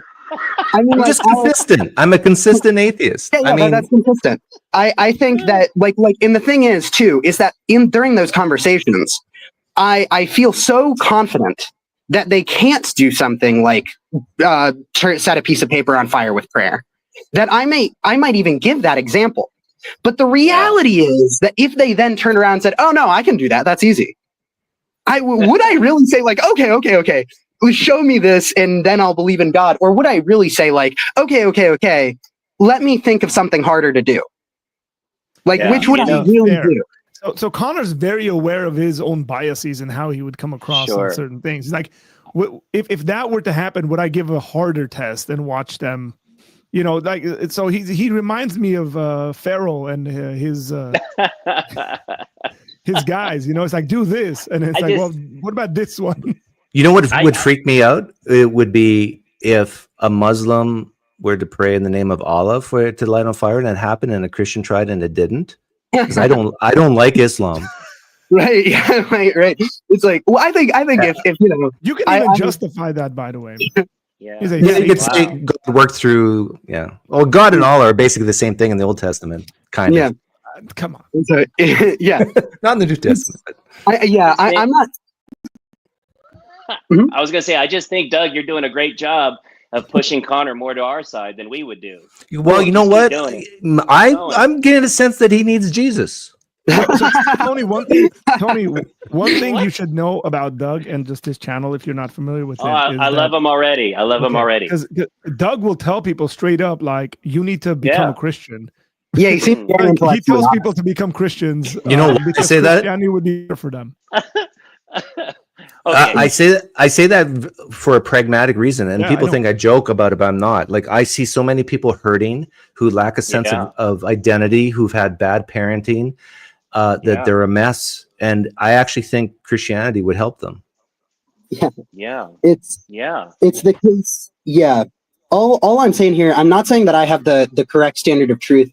It's weird. I think one problem here is that I'm not making the I should have clarified this initially, but this was my intention. Was I was not making a claim about what is adequate to actually like prove God, or at least like beyond a reasonable doubt prove God.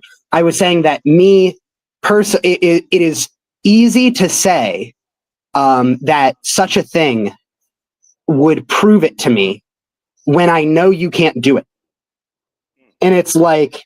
If I knew you could, I don't think I would say the same thing. And like it would change. It has nothing to do with like what I think is impossible or what I think is possible. And it has everything to do with, I'm actually on this topic. I'm not particularly in the business of getting my mind changed.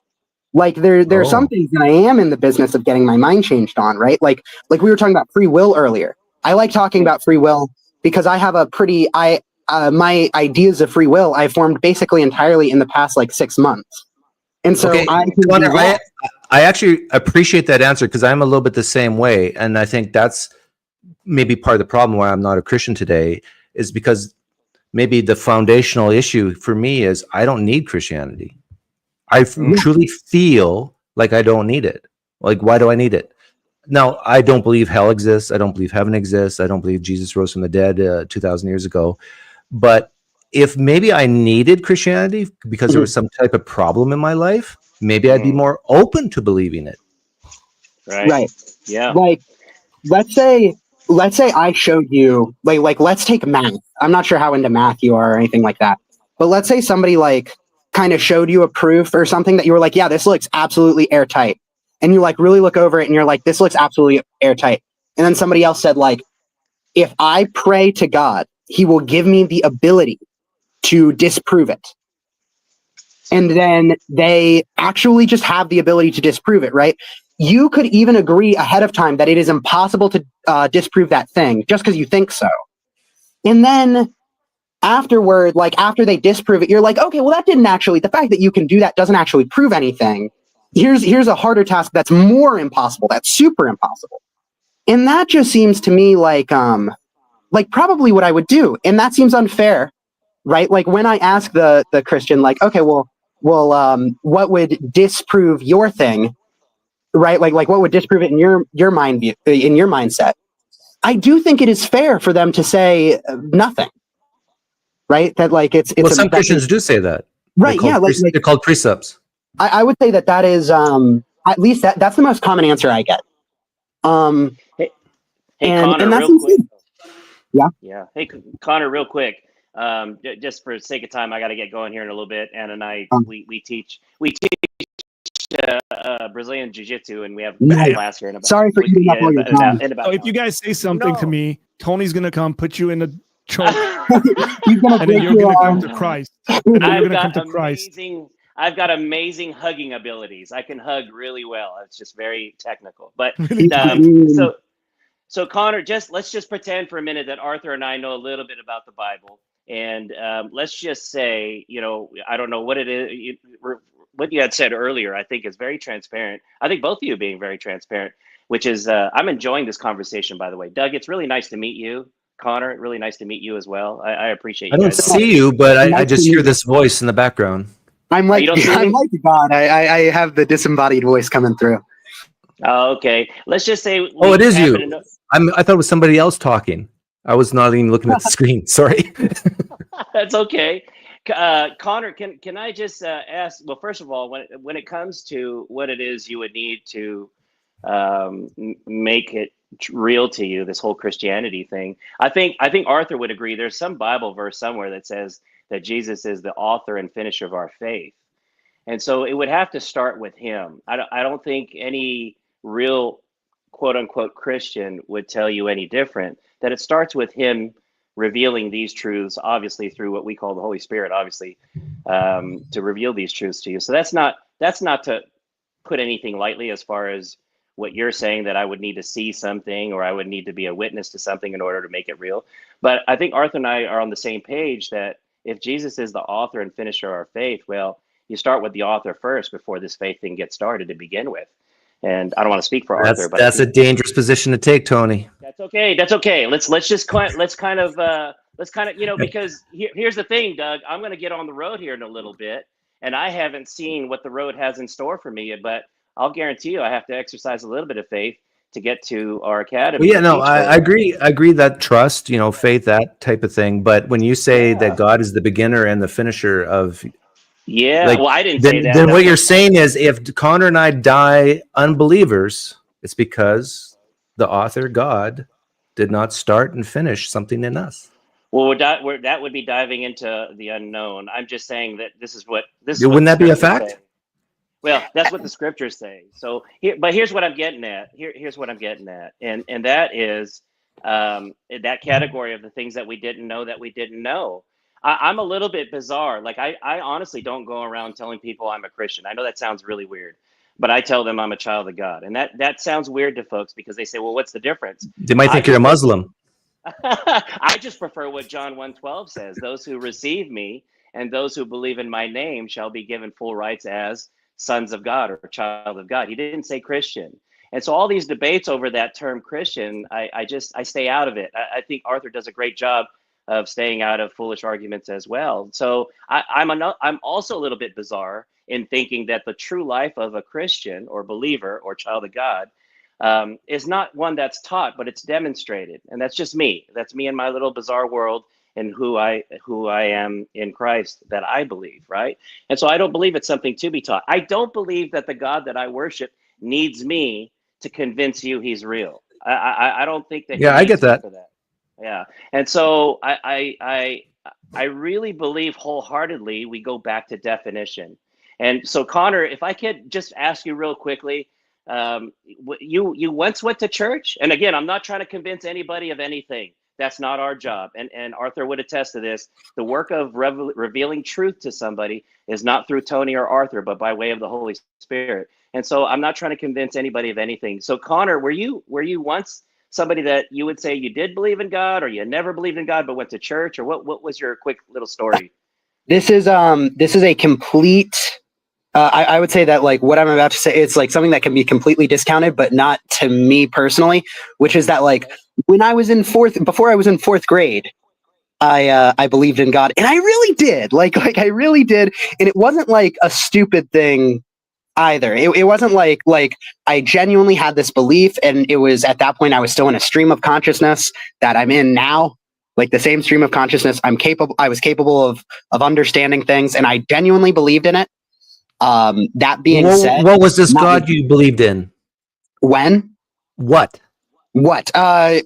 It was. I wasn't smart enough to be able to answer that if you had asked me then. But were your parents Christian? My mom, certainly not by any reasonable standard, but by their own standard, my mother is.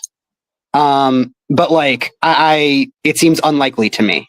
So it'd be fair then. Your conception of this God you had in your head, was probably there was some importing from your mom's beliefs into that, right? Yes, but I don't think so as much. I was more so because like we did go to church occasionally. So I was more. I would say I more imported whatever I was told at that church, which was a stereotypical. I'm pretty sure it was a stereotypical kind of like Lutheran Protestant church. And then they're not real Christians. Yeah, of course. If you don't do intercession, get out of my way. But like So I would say I probably imported mostly their beliefs, and then whatever happened to be in that little picture Bible that I could read before I went to bed. Gotcha. And so what was the convincing factor that you're like, okay, no, this isn't real, I'm out? I literally encountered my first argument for atheism, and I was a fourth grader and couldn't deal with it. And like Gotcha. that was history. It was fourth grade. I'm curious to know what this argument was, and I'm just curious why a fourth grader is having this conversation. Like, a friend. It wasn't with the first. It was. I had unfiltered access to the internet. And I forget that you guys grew up on the internet. Yeah. Imagine he's like, when I was in fourth grade, I watched Doug. Yeah, exactly. It was some autistic fourth grader. I'm sure of it. Yeah. No, I was watching, Dark Matter, like the old guy. Yeah. Yeah. When I was little, and by little, I mean like elementary school, I was really into Dark Matter. You should not have had access to the internet, brother. Yeah, sure.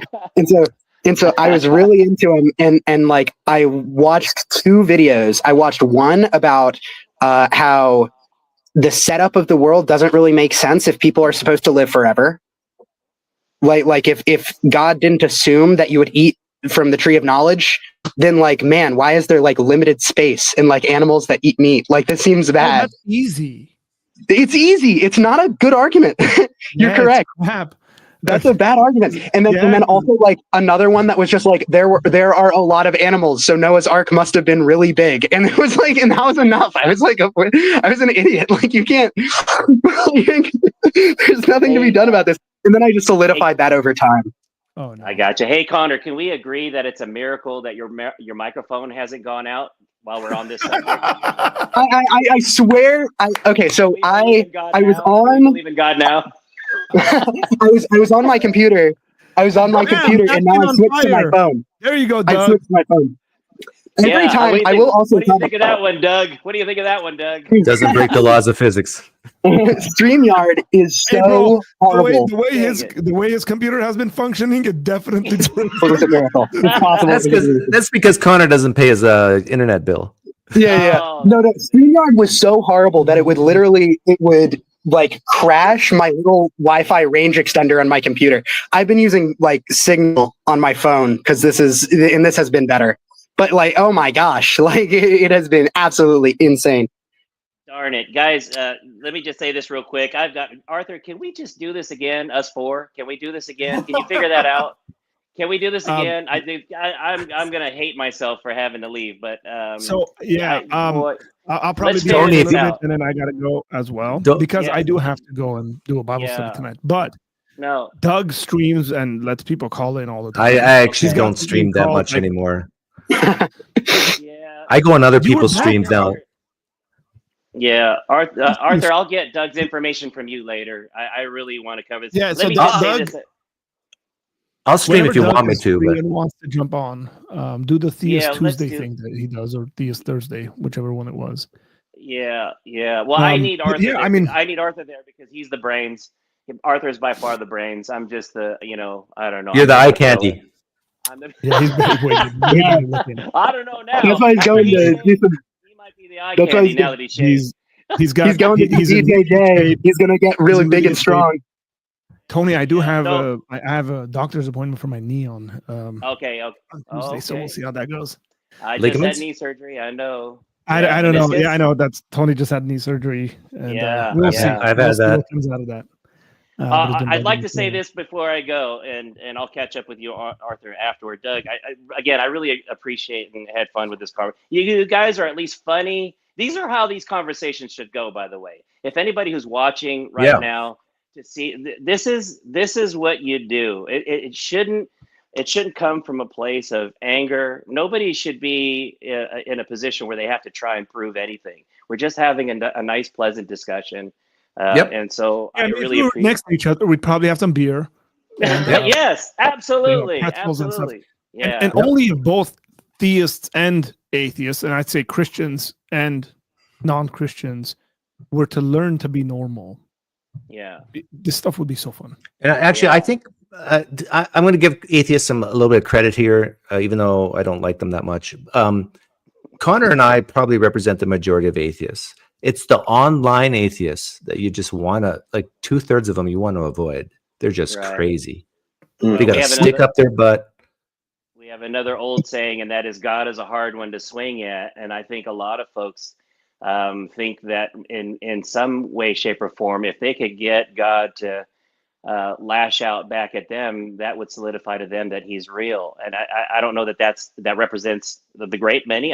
Of the ones that I've met, usually that's the case, is that they've kind of in the past fake worshipped into the abyss of the unknown, not getting a response, and they kind of figure, well, he must not be there, especially when I need him the most. And Doug, you alluded to that earlier, where people are suffering of in some way, shape, or form. You happen to be in a position where you're not in the need. And so but I would like to encourage you guys, again, going back to what I said earlier, and that is people don't quit companies necessarily, they quit people. Maybe there was something that we didn't know. There's something that we didn't know that we didn't know, right, guys? There's something we didn't know. And so Show me on the doll where the Christian hurt you. I'm just curious to know why you have that stuff laying around. No, so this is on my shelf. This is on my shelf. In fact, if you go to Gather with the Catos, that's how we started. Anna and I started with this example, and that is, don't shut us down early. Kind of hear us out, because maybe you didn't know. And before you entirely reject this thing that we call the Bible, for instance, like the gospel, I think I wasn't, and this is for you, Arthur. I didn't know what the gospel really was until somebody broke down the death, burial, and resurrection for me. I thought the gospel was just Matthew, Mark, Luke, and John. I didn't know in 1 Corinthians 15, 1-11, that Paul was very specific that it is by this gospel you're saved. Mm. And then when finally somebody opened up to me what everything was about the death, I thought the death was just to keep my nose clean. Nobody told me that he canceled out the written code by nailing it to the cross. But Tony, Tony, there's people who understand that and still reject Get it? Yeah. No, I get it. I get that. And again, I think that's where we go into the realm of the things that we didn't know.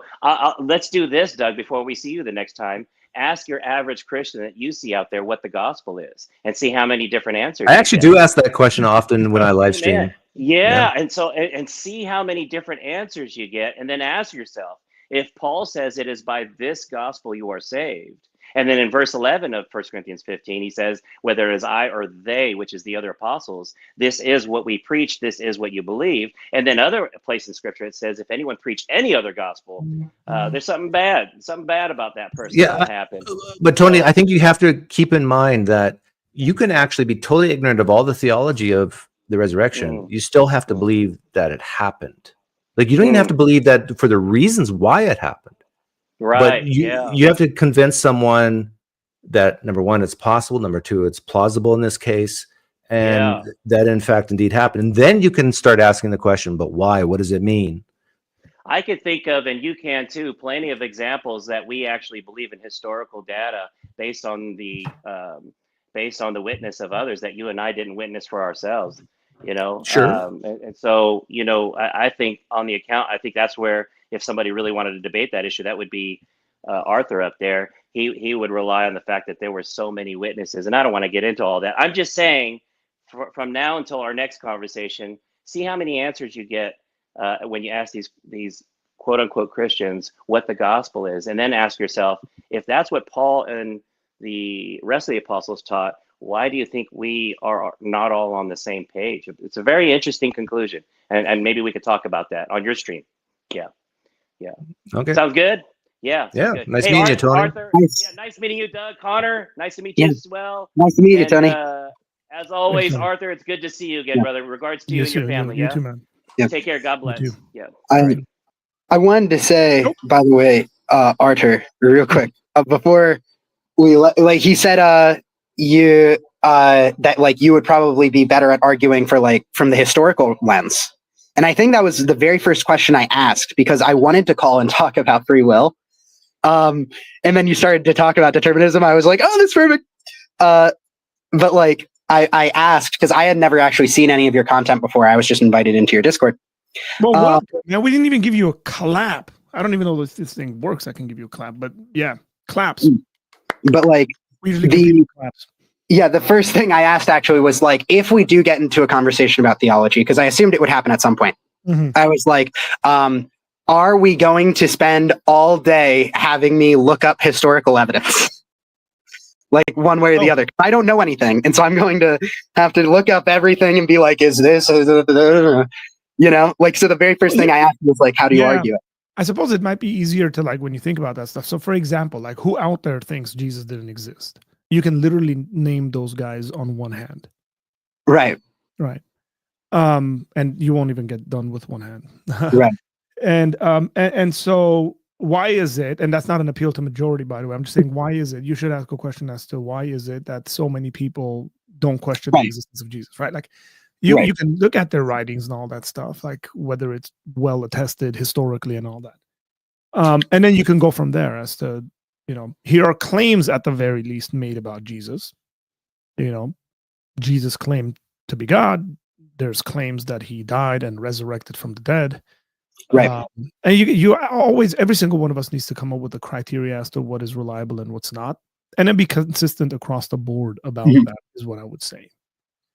My challenge generally to people who try to come at the historical stuff about not trusting, even from the atheist camp, and they're like, but supernatural or extraordinary beliefs require extraordinary. I'm like, bro, right? It's an extraordinary claim that there was a guy named Alexander the Great that took over the known world. That's right. Yeah, exactly. You have to have some level of and there's criteria. And if you're going to trust that stuff, how are we looking at and how are we weighing the facts of these biblical claims? Of course. I have no problems with speaking about two people who come to faith through personal experiences, because I think personal experiences are a legit way to come to know stuff. Probably a vast majority of stuff we know is through personal experience. Right. So yeah, I mean, I don't know whether I would just throw stuff at you and be like, you got to know this guy and go read Tertullian and this guy. I don't think so. You before you commented that you don't love that. You like to answer atheist questions, primarily. Because I asked that earlier. It sucks too. I thought of an example of, because I think I got lost in the sauce when I was talking about like my own personal biases and stuff. I think I gave the impression, which I hate to do, But I think I gave the impression that I'm like, it would require a stronger kind of evidence to prove this thing, when actually I was just more pointing to human perception and was trying to be like, well, I think even given adequate evidence, I wouldn't believe it. Yeah. Right. Which was like, and I came up with and I just remembered a great example, right as everybody left, which sucked. But it was, you ever read, Ebenezer Scrooge? What's the name of that book? A Christmas Carol? Yes. Yeah. You know that part where he sees the ghost and he says, "You're not a ghost. You're just a piece of undigested cheese or something in my stomach or whatever." He's literally seeing it. And he's like, "You're not real, though. Like, I can see it all I want, but I'm just having like an aneurysm or something." That makes way more sense to me, because my entire life I've lived thinking there is no God and there are no ghosts either. And there's no way you're real right now. And it's like, and he's wrong and he's foolish for thinking that. But also, doesn't that seem very human? But I think that's completely fine, because people generally are going to interpret reality through their epistemic lens. Right. And so I think that's completely fine for people's gut reaction to be that. Right. And given what the experience looks like, it probably will open someone up to, like intellectually or epistemically open them up to believing said experience or said thing. I think that's a completely normal way of believing things that you've previously rejected. This is why I said when I have conversations with atheists, I don't jump into the historical stuff, which is again the first question you asked. I try to have conversations about like, does God exist? What kind of a God that God would be if that God existed? Right. And those are fair, because I think you do need preliminary beliefs in order to accept other beliefs. Unless something drastic and radical happens, which is what Doug's point was in regards to the napkin and all that stuff, where you kind of immediately go, sure. And again, some person, maybe someone's seen a wet napkin that's burned before, and they kind of go, I'm not convinced. Like, I've seen that happen before.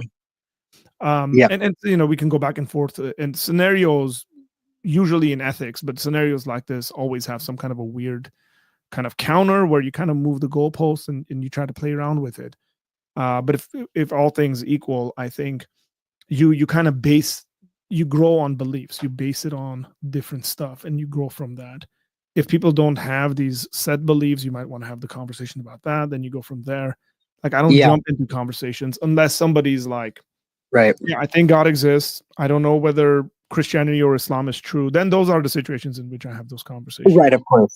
Where you're like, now you're discriminating which God, and it's like, because we're already agreed on a bunch of stuff. Right. Yeah. If we're that makes sense to me. This actually went with what Doug was saying in regards to when I said, Doug, is because you and I are agreed upon when it comes to what we consider knowledge to be. Yes, you're correct. It's those sort of things. Is when you find that common ground and agree on that, then that conversation can move on. And I would have said the same thing to the gentleman who called in, right? The one who cussed me out. Right. Is, brother, like, let's agree on certain things. Yeah. And then build on that, because that's a proper way of developing beliefs that result in worldview. Like, politics is the sort of thing, like, politics is downstream from worldview. Right, of course. It doesn't make sense to talk politics until you talk about it. People don't get that whether it's Trump or Biden, whether it's liberals or Republicans or conservatives or Republicans or Democrats or progressives or whatever, everybody is trying to put into play what their worldview is. Right. It doesn't make sense to say. You're going to have a segment of people complaining and saying, why are you doing that? Because they disagree with the worldview. That's what the conversation is really about. They can't say, it doesn't make sense to say, I'm a Democrat and therefore my ethics are this. It makes sense to say my ethics are this, therefore I'm a Democrat or Republican or Libertarian, whatever. But yeah, I was only, and the reason why, by the way, that I wanted to talk about free will so bad, the reason why is because recently I kind of came to this, like I have these weird moments where like I feel like I got on LSD or something, and I just have the like the moment of extreme clarity around some topic that's been like puzzling me forever. So like for the majority, so like I would say since I was in 7th grade, then I formed an opinion about free will in 7th grade. And it was that I was just a staunch determinist. And then nowadays I say instead that the question of free will doesn't make sense, which is that like it doesn't make sense to be like, okay, because clearly there are people making choices. Even a determinist, even past me, would say, well, yeah, you're making a choice. It's just that you're making a choice for a reason within that context, and it's completely predictable. So if you map out like time, like, yeah, you're making a choice. I just know which choice you're going to make. And it's like, if I know enough about you. And it's like, I still hold that if I know enough about you, I'll know whether you'll decide to eat pancakes or waffles. But also I hold that like, so that says nothing about, to me, that says nothing about really morality or anything really. So the problem with that, or one of the problems that comes up with, hey, the reasons, like you make this choice because we know all these reasons, is you have decisions that are morally praiseworthy versus others. Sure. So again, it's sort of like the argument I brought up earlier with the moral argument against determinism. Yeah. It's cool. Somebody did that. So somebody was self-sacrificial, let's just say. Yeah, sure. And then you kind of go, wow, what an honorable thing to do. Like we wouldn't be able to say that because it's not honorable. It's just them reacting to their context and circumstances. Well, couldn't you say it was within their nature to make that choice? Even if you were using determinist language, you would say it is within their nature to make honorable choices. Yeah, because nature is honorable. I don't think so. You could say it's within their nature to make that choice. I don't know whether you would say it's honorable. I guess what you're saying is that like honor has this implication of free choice. Exactly. It has. Yeah. Again, and like the language we use has built within it certain kind of these implications, qualities, and implications. Yeah. But when we say like this is kind of where I get into it's the wrong question, is because I say like, well, what does choose otherwise mean? Because the multiverse theory isn't like, that's not actually how the world works. We don't say like, oh, well, you had the potential to be dishonest or whatever, and you had the potential to be honest. And there exists these kind of two branching paths. No, you either were honest or you weren't honest. And you only exist in the present moment, and we have memory of the past. And then we are creating this idea of the future based off of how we think the past works. And it's like, well, if we're agreeing, like if we're creating this idea of the future, then all I'm saying is that like, that the world is going, and that if we map it out like this, then it's mapped out like this. If that makes sense. Like we're saying, if I map out reality in a straight line, where like the future is this discrete thing. Yeah. So there's something called the reformer's dilemma, and I think that what that does is that it kind of violates the reformer's dilemma, which is essentially the idea that we look back on individuals that have been a part of kind of reforms that have happened throughout human history that's resulted in more good, say the abolition of slavery or something like that. Yeah. And then we find them to be praiseworthy individuals because they were going against the general tide of their culture. Right. And in that sense, we shouldn't find them praiseworthy because they're essentially rebellious individuals to their moral norms in their society. I do think it'll kind of run up against that. I do have to leave, Connor. Oh, right. Your Bible study.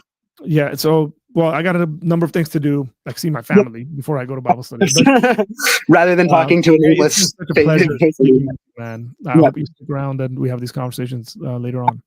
Glad to have met you. You too, man. See you later, man. See you. See you.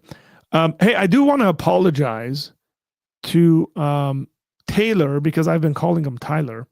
I'm sorry, brother. Forgive me for that. So you'll have I think the kindness in your heart to do that. You should have just been like, Arthur, stop it, man. Where's Warren McGrew at? He'd love this combo. Yeah, I don't know whether Warren watches this channel. Arthur says words properly challenge. Stop it, Jerome. Hey man, English is a second language. Y'all need to be understanding. Okay.